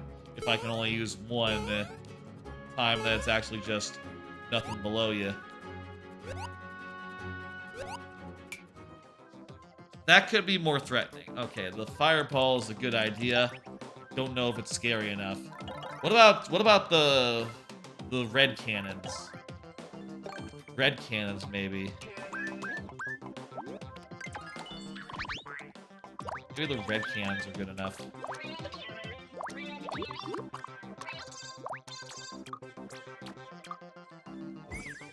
I am a little concerned. A lot of stuff that works in the underground area isn't quite as good, but I think the Hammer Brothers will be okay. That's pretty challenging, actually. These guys. I'll tell you, as someone who is like intimately familiar with this level, I think that felt pretty good. Like to have to avoid those things very precisely, that was kind of fun. I think like maybe one or two of these, used sparingly, these could be really good. I kind of like them, actually. They're different from the blue guys in that the blue guys are slow and these guys are fast. And I think that's interesting. And again, the solution in either case is get high, move vertically, and I think that suits the low gravity very well. Let me try. Nah. I was gonna use icicles in an earlier version of this level. Icicles were also being considered. Try icicles real fast. How fast? Okay, hang on. In a level where you're moving vertically, icicles are gonna be more of a threat. Because they're just gonna come out of nowhere, unfortunately, and you're not gonna be able to react to them. I'll confirm this just now, but I think... These guys, down one, please. I think the icicles are gonna be a no-go.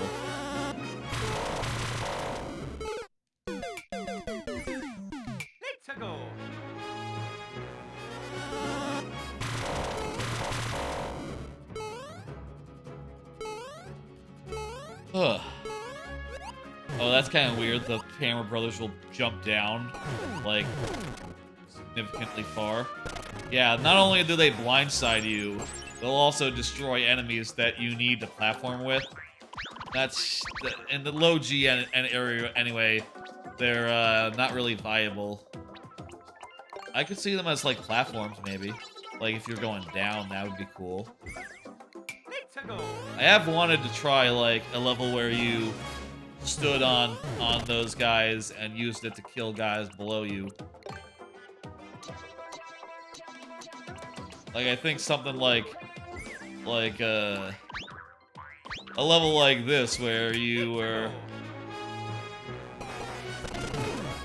could ride them down and also use them to kill these guys below. I think that'd be pretty cool.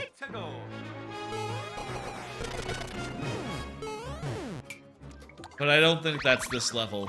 I think this level will mostly be moving up in the low gravity parts. So it's not really a good fit. Can I add some fish bones on parachutes?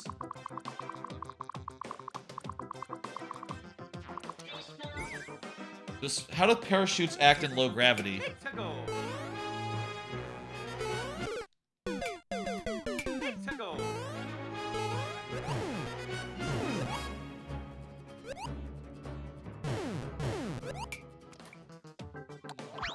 I don't know about fish bones on parachutes. I think that's not a winner. I think that's a winner.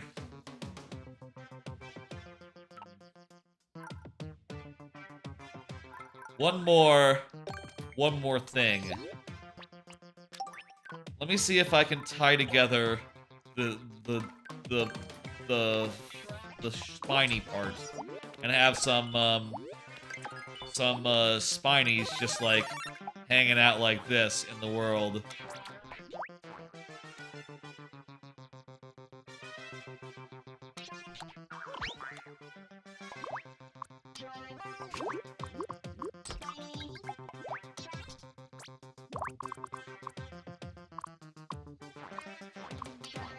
Okay, let's try these on for size. One spiny such that you just have to, like, you know,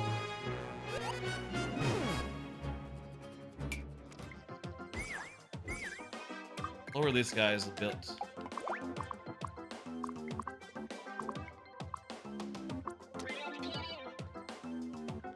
Actually, I think they're better higher. If I had a platform there to land on, probably good. Well, I think that spiny kind of feels weird. So maybe not like this. Maybe not jumping like this, but what if it's just like spinies that you have to jump between on the way up? You know, like they're sort of floating in midair, and you have to sort of thread the needle, as it were, on the way up.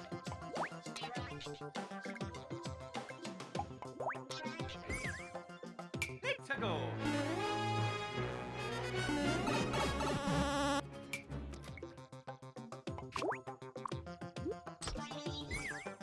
Let's go. Not bad. I almost think they move too much, but that's, you know, there's kind of nothing I can do about that. That's the length of a, that's how long a rail is. I can make them vertical. Let me think. There was in a previous level, I'm gonna say, there wasn't a previous level that I had similar spiny enemies. Let me check if they were side to side or otherwise. I think they were side to side, but let me see.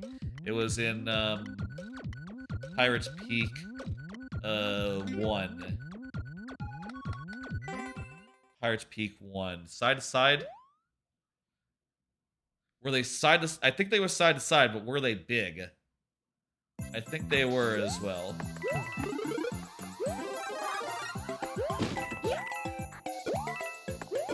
I think the first one's a little bit into the level. Not that long, though. Yeah, just after...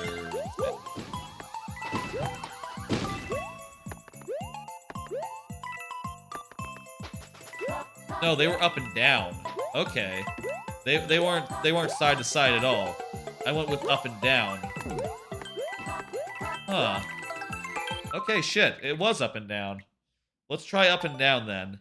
And then I think let's wrap it up. Let's wrap up the making part of this.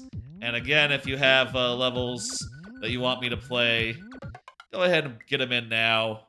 And after I try out, I'm gonna try out up and down spiny guys. Up and down, and no, not jumping. They're not jumping. They're just moving up and down. They are not. They are the end of it is not released. And by the way, if you're wondering, they do not swim. They fall in low gravity, so I can't just expect them to work like underwater, for instance. That's not how they do. Not jumping, they're flying, so they're bounded at the top as well.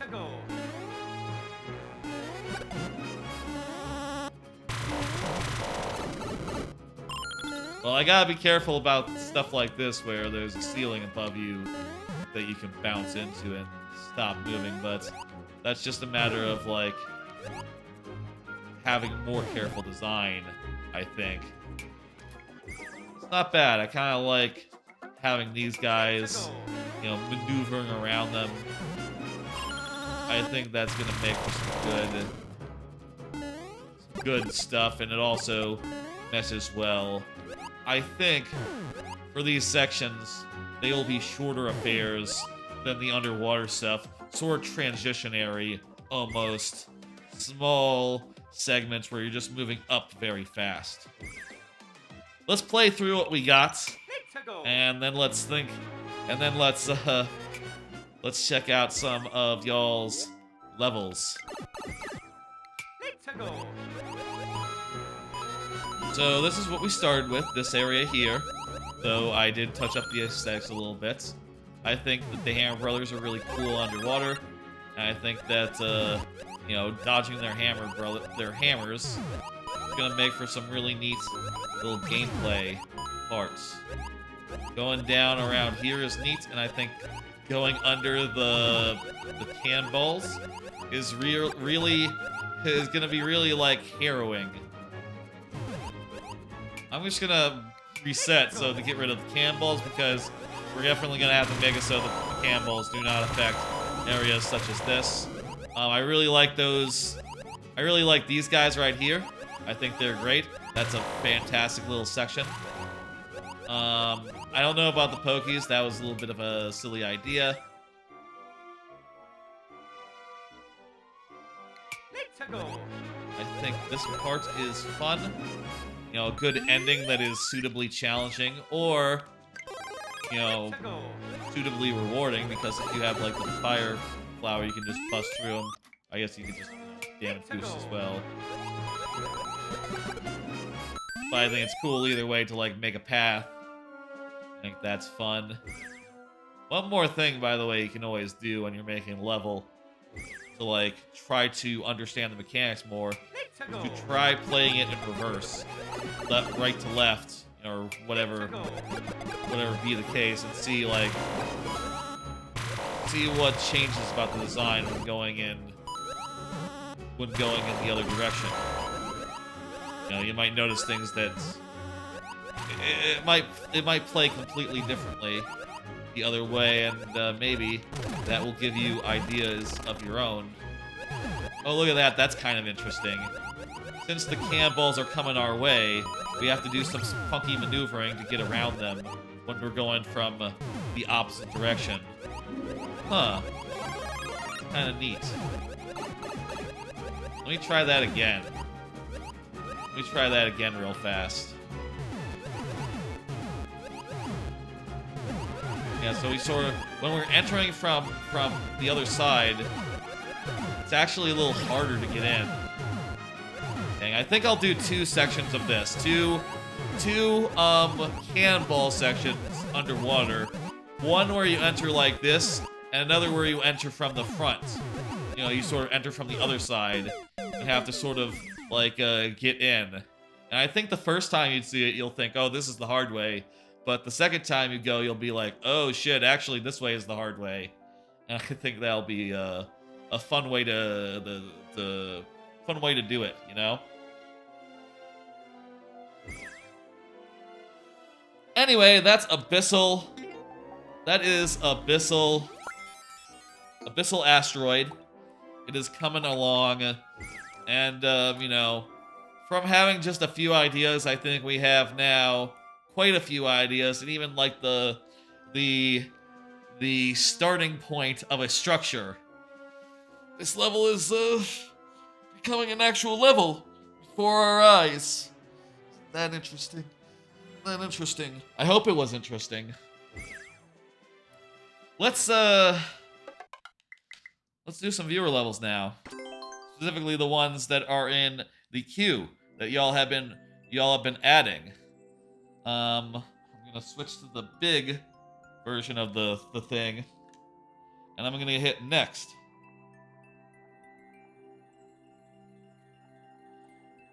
Just normal.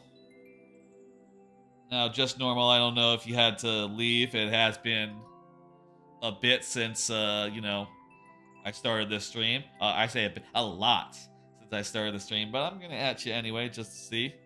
You are up. It has been a bit. Lord Bowser is laughing. Yes, I know. This is an experiment. This whole format, Tuesday night making. I'm sort of curious to see like if people like it. But Lord Bowser, did you like it?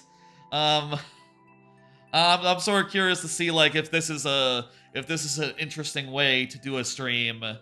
You know, having just one round of viewer levels and a lot of making. I honestly, when I'm done with Persona 5, I could easily see going to like a building might be helpful to you. It is also helpful to get in the time to actually do some making, because honestly, some weeks I just have trouble finding like free time in order to like work on my fucking level, which means that I make no progress on it, and then it takes months to do a level. I could see when I'm done with Persona 5 Royale, I could see going to like a 3 stream a week schedule with like a Friday Mario Maker viewer level stream, a Tuesday making stream, and then a Thursday variety stream, which in this right off the bat would be a weekly Pikmin stream at this point right now. At least that's the plan anyway. Maybe that would be a fun new schedule, a new way to do it. Also, I think that these Monday streams would be a little less demanding than, some of the other streams I've done recently. Like, like a lot of the Monday streams go pretty fucking long, and these streams would go less long. I'd probably also get tired like an hour or an hour and a half in and be like, okay, I'm ready to do your viewer levels. I'd be ready for them. Anyway, let's it's lightning round. Tell you what, I did say that we'd be doing sudden death style, but since we only have 2 levels for this thing, what if we just did regular 5 lives, and Bowser, you can have 7 on account of you're here. How does that sound? Maybe we could judge it based on... Just normal was here for a bit at the start, so, I can understand bailing out and shit. By the way, I do have some cards that I would have talked about on any other stream, but honestly, there's not really going to be time this stream. We're just going to do these 2 levels, and then we're going to be out. So let's save the cards for next time. Well, except for, you know what I'll do? I'll do 2 cards. I'll do 2 cards. First one, Marvel Snap update. Just got Null, which is a Series 4 card, which means it's very rare. Let me show you what Null is. Null is a 6-drop, which is the most expensive type of card there is, basically, and it has all the power of every card that's been destroyed in the game. So it is fantastic for a destroy deck. Really great if you can duplicate it or copy its stats on a late turn, though you have to cheat it out to get it out on a late turn. I tried messing around with a deck I saw a YouTuber talking about, which was like a null destroy deck, essentially. I'll say, though, I haven't had that much good luck with it, unfortunately. It hasn't really clicked with me. Though, I will say I have another deck here that I've really been loving, called Easy Come, Easy Go. The basic idea of this deck is that it has a lot of cards that generate or draw additional cards, and it has a lot of cards that discard cards. And it also has the Collector, who gains power for every card you add to your hand, other than by drawing them. And it also has Morbius, which gets power through discards. And it has Helicarrier, which is a card that when you discard it, it adds cards to your hand. This whole concept started with just Helicarrier, just me adding Helicarrier and MODOK to the deck, to a deck that I had before that was very much generate additional cards, but that worked so unironically well that I added Morbius to it, and also Sarah in order to, like, you know, get some really good deep discounts on cards and play a bunch of them on turn 6. You know, if I have the one drop that discounts cards that didn't start in my hand, and also Sarah in the field, I'd basically be getting two cost off each card that didn't start in my hand, which is really fun. Really love decks where I can play with random cards, and this one is a fun one. It's been probably my favorite deck recently, though it's not like the most consistent deck. It's just a very, very fun deck. That's what's up with Marvel Snap. Let's play. Let's try this Pizza Tower one again.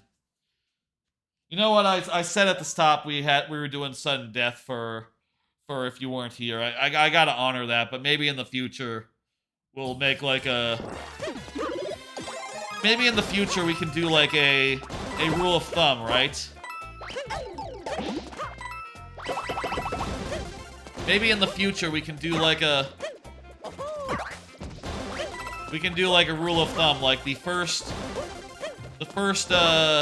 Oh no! maybe in the future, if we ever do this again, and I'll say I do assume we're gonna do this again sometime, this sort of making stream with a round of viewer levels at the end.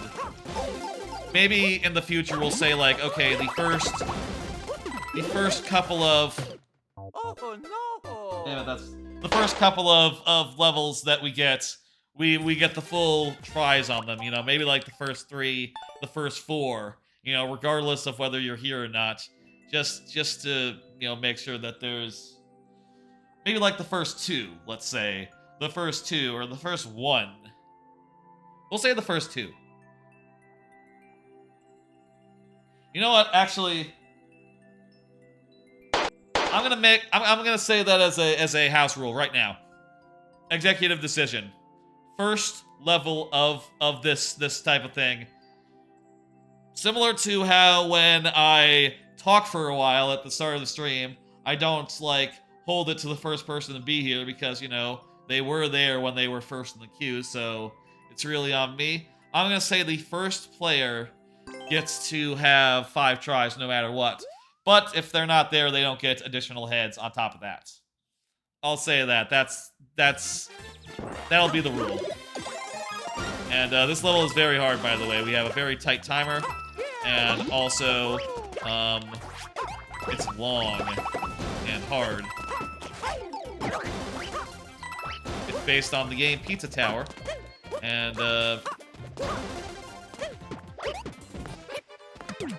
wait. That's a little weird, but I guess you just have to hit the P in this wait. And it's difficult.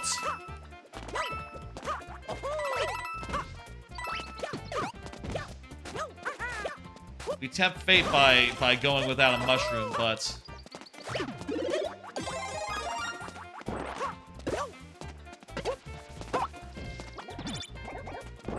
perfect. Also, wow, that was fucked. We couldn't get through that. Literally could not get through that without taking damage. 64 seconds left.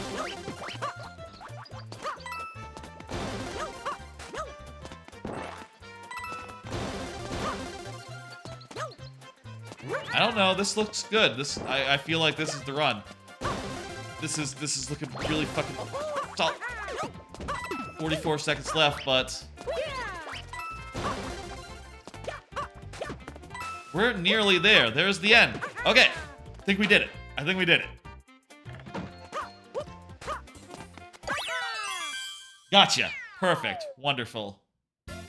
Thank you for the level just normal. I appreciate it. And hit complete.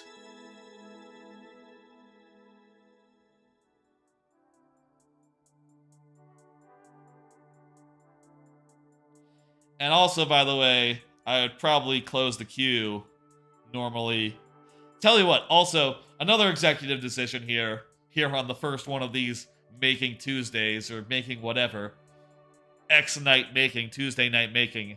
The queue will close after the first level is complete, or we fail out of the first level. That's how we'll do it. That actually kind of makes sense, actually. Because, you know, after the first level is completed, then people could resubmit, and the idea is that everyone gets one during this sort of stream.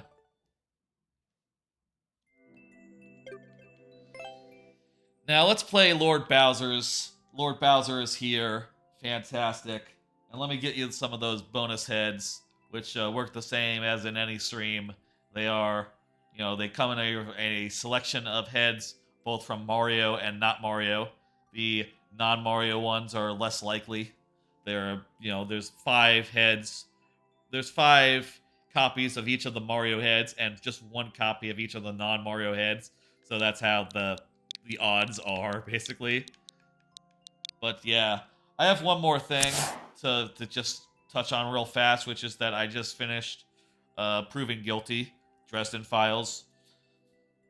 That's a solid book. I don't think it's as hot as the one before it, which is one of the best, Deadbeat, the Necromancer book. This one is more to do with like wizarding, with like the law in the wizarding world.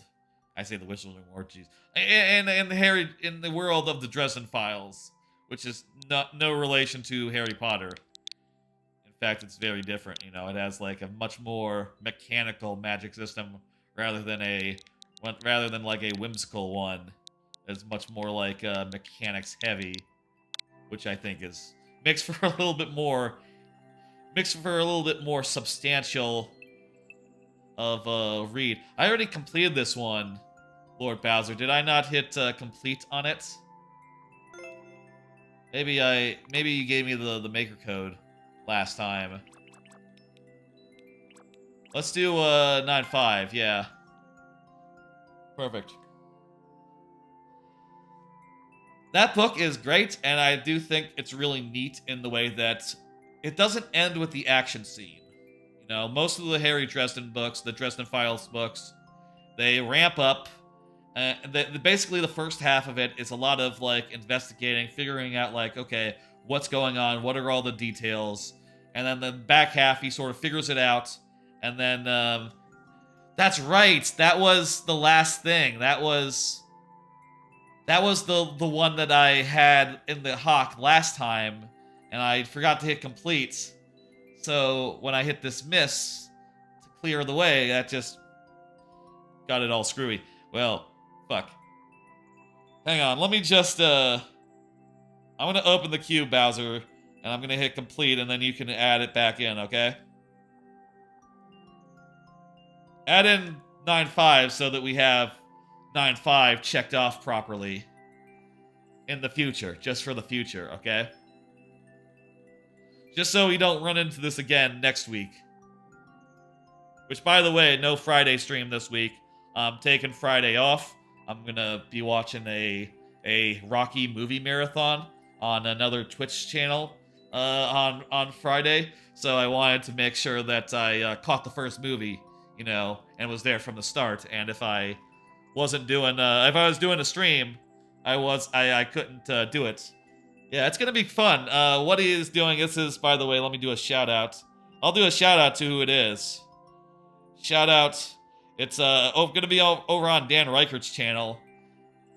I watch a lot of Dan Reichert's, his Friday streams, especially after I do my Friday stream. Usually I go and I watch his throughout the rest of the night. My Friday stream is pretty early in the evening, whereas his go late into the night. Anyway, what he is doing is he is doing Rockies. He is doing... All the Rocky movies are being added to Prime as of today, I think. Or tomorrow? What day is it? Tomorrow, I think. And that's all the Rocky movies, Rockies 1 through 6, and also Creed 1 and Creed 2. And what he is doing is he is not just watching them in order. No, that'd be too easy. What he is doing is what he's calling Rocky Roulette, in which he is first he will watch the first Rocky as a watch party, and then after that he will spin a roulette wheel that has the other movies on it. Actually, all the movies on it. Rockies 1, 2, 3, 4, 5, Rocky Balboa, Creed, Creed 2, and also a documentary about, you guessed it, Frank Stallone. And that'll be a chaotic night, just watching Rocky 1, and then watching Rocky 4, and then watching a Frank Stallone documentary, and then maybe we'll watch Rocky Balboa 3 times, it might be a fucking night. I'm looking forward to that. I want to catch the first movie, most especially. I would really also like it if, like, you know, we didn't get repeats. That would probably be better. Oh, I think also there's a making of Rocky 4 that he was talking about the other day. He was going to add to the lineup. That's going to be rad. I'm looking forward to that a bunch. That'll be what I'll be doing on Friday. So, you know, no stream. But, yeah. Was glad to do this stream instead. Seemed like a good idea, and, you know, we made some really good progress on the level, and also got in a couple of levels, viewer level wise, you know, in addition. Alright, that's this level. Perfect. Anyway, somehow I got from Dresden Files to my Friday plans. Really like the book. It ends with it starts with a trial and ends with a trial, and you know it's kind of weird. You know, you get to the end of the action section and you're like, wait, there's 2 hours left in this audiobook, and that's because the actual big final showdown. There's like the second big actual showdown, which is more like character driven. You know, more like characters arguing with each other over the fate of a you know, a character who has done bad, which I think is a fascinating way. It is also really good. It's also really well done to the point where it's like, oh, this is like an extra finale, but also it's kind of a more suiting, a really good ending to this book. You know, this book is called Proving Guilty. It makes sense that it would end, and the focus would be on, you know, a bit of a, you know, bring that around and like touching on wizard law process, whatever the fuck. It's hard to talk about that without going into spoilers, and you know, I could go into spoilers. I have that new thing where I can, you know, bring up a thing that says spoilers on it, but I'm not going to. That's silly. I already kind of went into spoilers a good deal yesterday, during yesterday's stream. Not gonna do that anymore until there's another book that requires it. Another one of these books where, you know, some of these books, the basic premise is like, you know, like, oh, remember how in the last book, Harry Dresden became blank, or got blank, or got a new blank? Well, this book really delivers on the premise of that, and really, like, you know, follows the consequences that would have in the world. And that's great. That's really great, because, like, oh shit, you know, it's not like this was a one-off thing, or just a random thing. This really just took over the next book. And that's fantastic, gives it a lot of flavor, and also really a lot of forward momentum, but it also makes it a little bit harder to talk about, devoid of, without spoiling the other books, you know? I've now also just barely started into White Knight, that's, by the way, White Knight with an N. White Night, as in the time of day.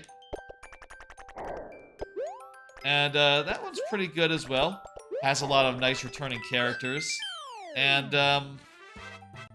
Oh yeah, you know, deals with the White Court more. I'll tell you the premise of White Knight. There is a serial killer running around, and, they are going after, people who are, like, magic practitioners, but not very strong ones, you know, just like Wiccan types, you know, not like wizards, not like full-on wizards, but like, just, the more, like, small folk of the magical scene in Dresden Files, which is fun, because, you know, those people, small talents, have not really come into the picture very much, because they're, you know, they don't really do as much as the big, strong wizards can, so they haven't really been relevant, but this book brings them into focus, and you find out what's up with them, which I think is neat. It's always good in these books to see some new character, some new group some new faction enter the world. I think that's fantastic. 9-5 is done. Next time we will finish off 9-6. That's true, Lord Bowser. You're right. And all of World 9. That seems quite likely. That'll be next Friday. So yeah, so usually the schedule is Monday, Thursday, and Friday with Mario Maker on Fridays and Persona on Mondays and Thursdays. But this week, the schedule is like this. Monday was Persona as usual, but Tuesday, today, was the Mario Maker stream, and Thursday will be a very Game Pass night. That will be a bunch of me trying a bunch of Game Pass games that's new to me. Hi-Fi Rush will be the first one. I've heard a lot of good things about that one. I also have downloaded Monster Hunter Rise, Blinks, Hot Wheels Unleashed, Atomic Heart, JJBA, this JoJo's Bizarre Adventures, All-Star Battle R, Shredders, which is like a snowboarding game, it looks like, XO1, and TMNT Shredder's Revenge. Those are the games I have downloaded. And games that we could play. Now, obviously, it's not going to be it's not going to like go until 3 a.m. or something. It's not going to be, we're not going to get, I don't think we're necessarily going to check out all of those games, but those are the ones we have as options, and we'll sort of play it by ear. So I'll see you then. Let me go ahead and do the raid real quick, and we'll end. Thank you all for coming by, giving me those levels, and watching me do some making. I don't know if I'll, like, do more of it, like, you know, off stream or whatever. Maybe not in a bit. Things are a little busy right now, I guess. Maybe I'll do some making while I'm watching Rocky on Friday over on Dan Reichert's channel.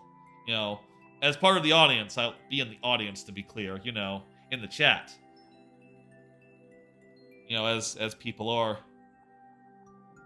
Let's see. There's different people streaming today because you know, I'm doing the Mario Maker on a Tuesday.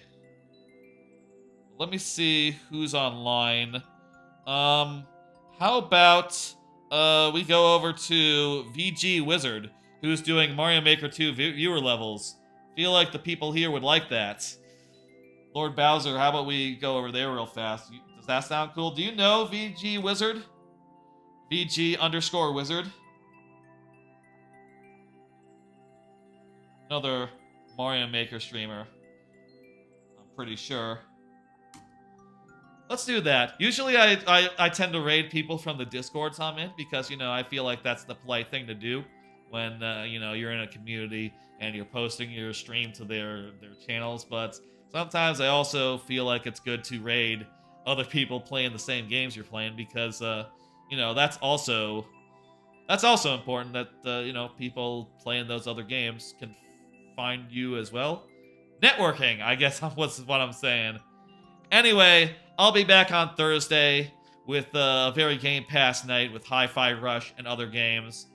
And then I'll be back again next week on Monday for more Persona 5 Royale. We'll be getting into one of the last late game dungeons, Shido's Palace on Monday. We'll be getting into that.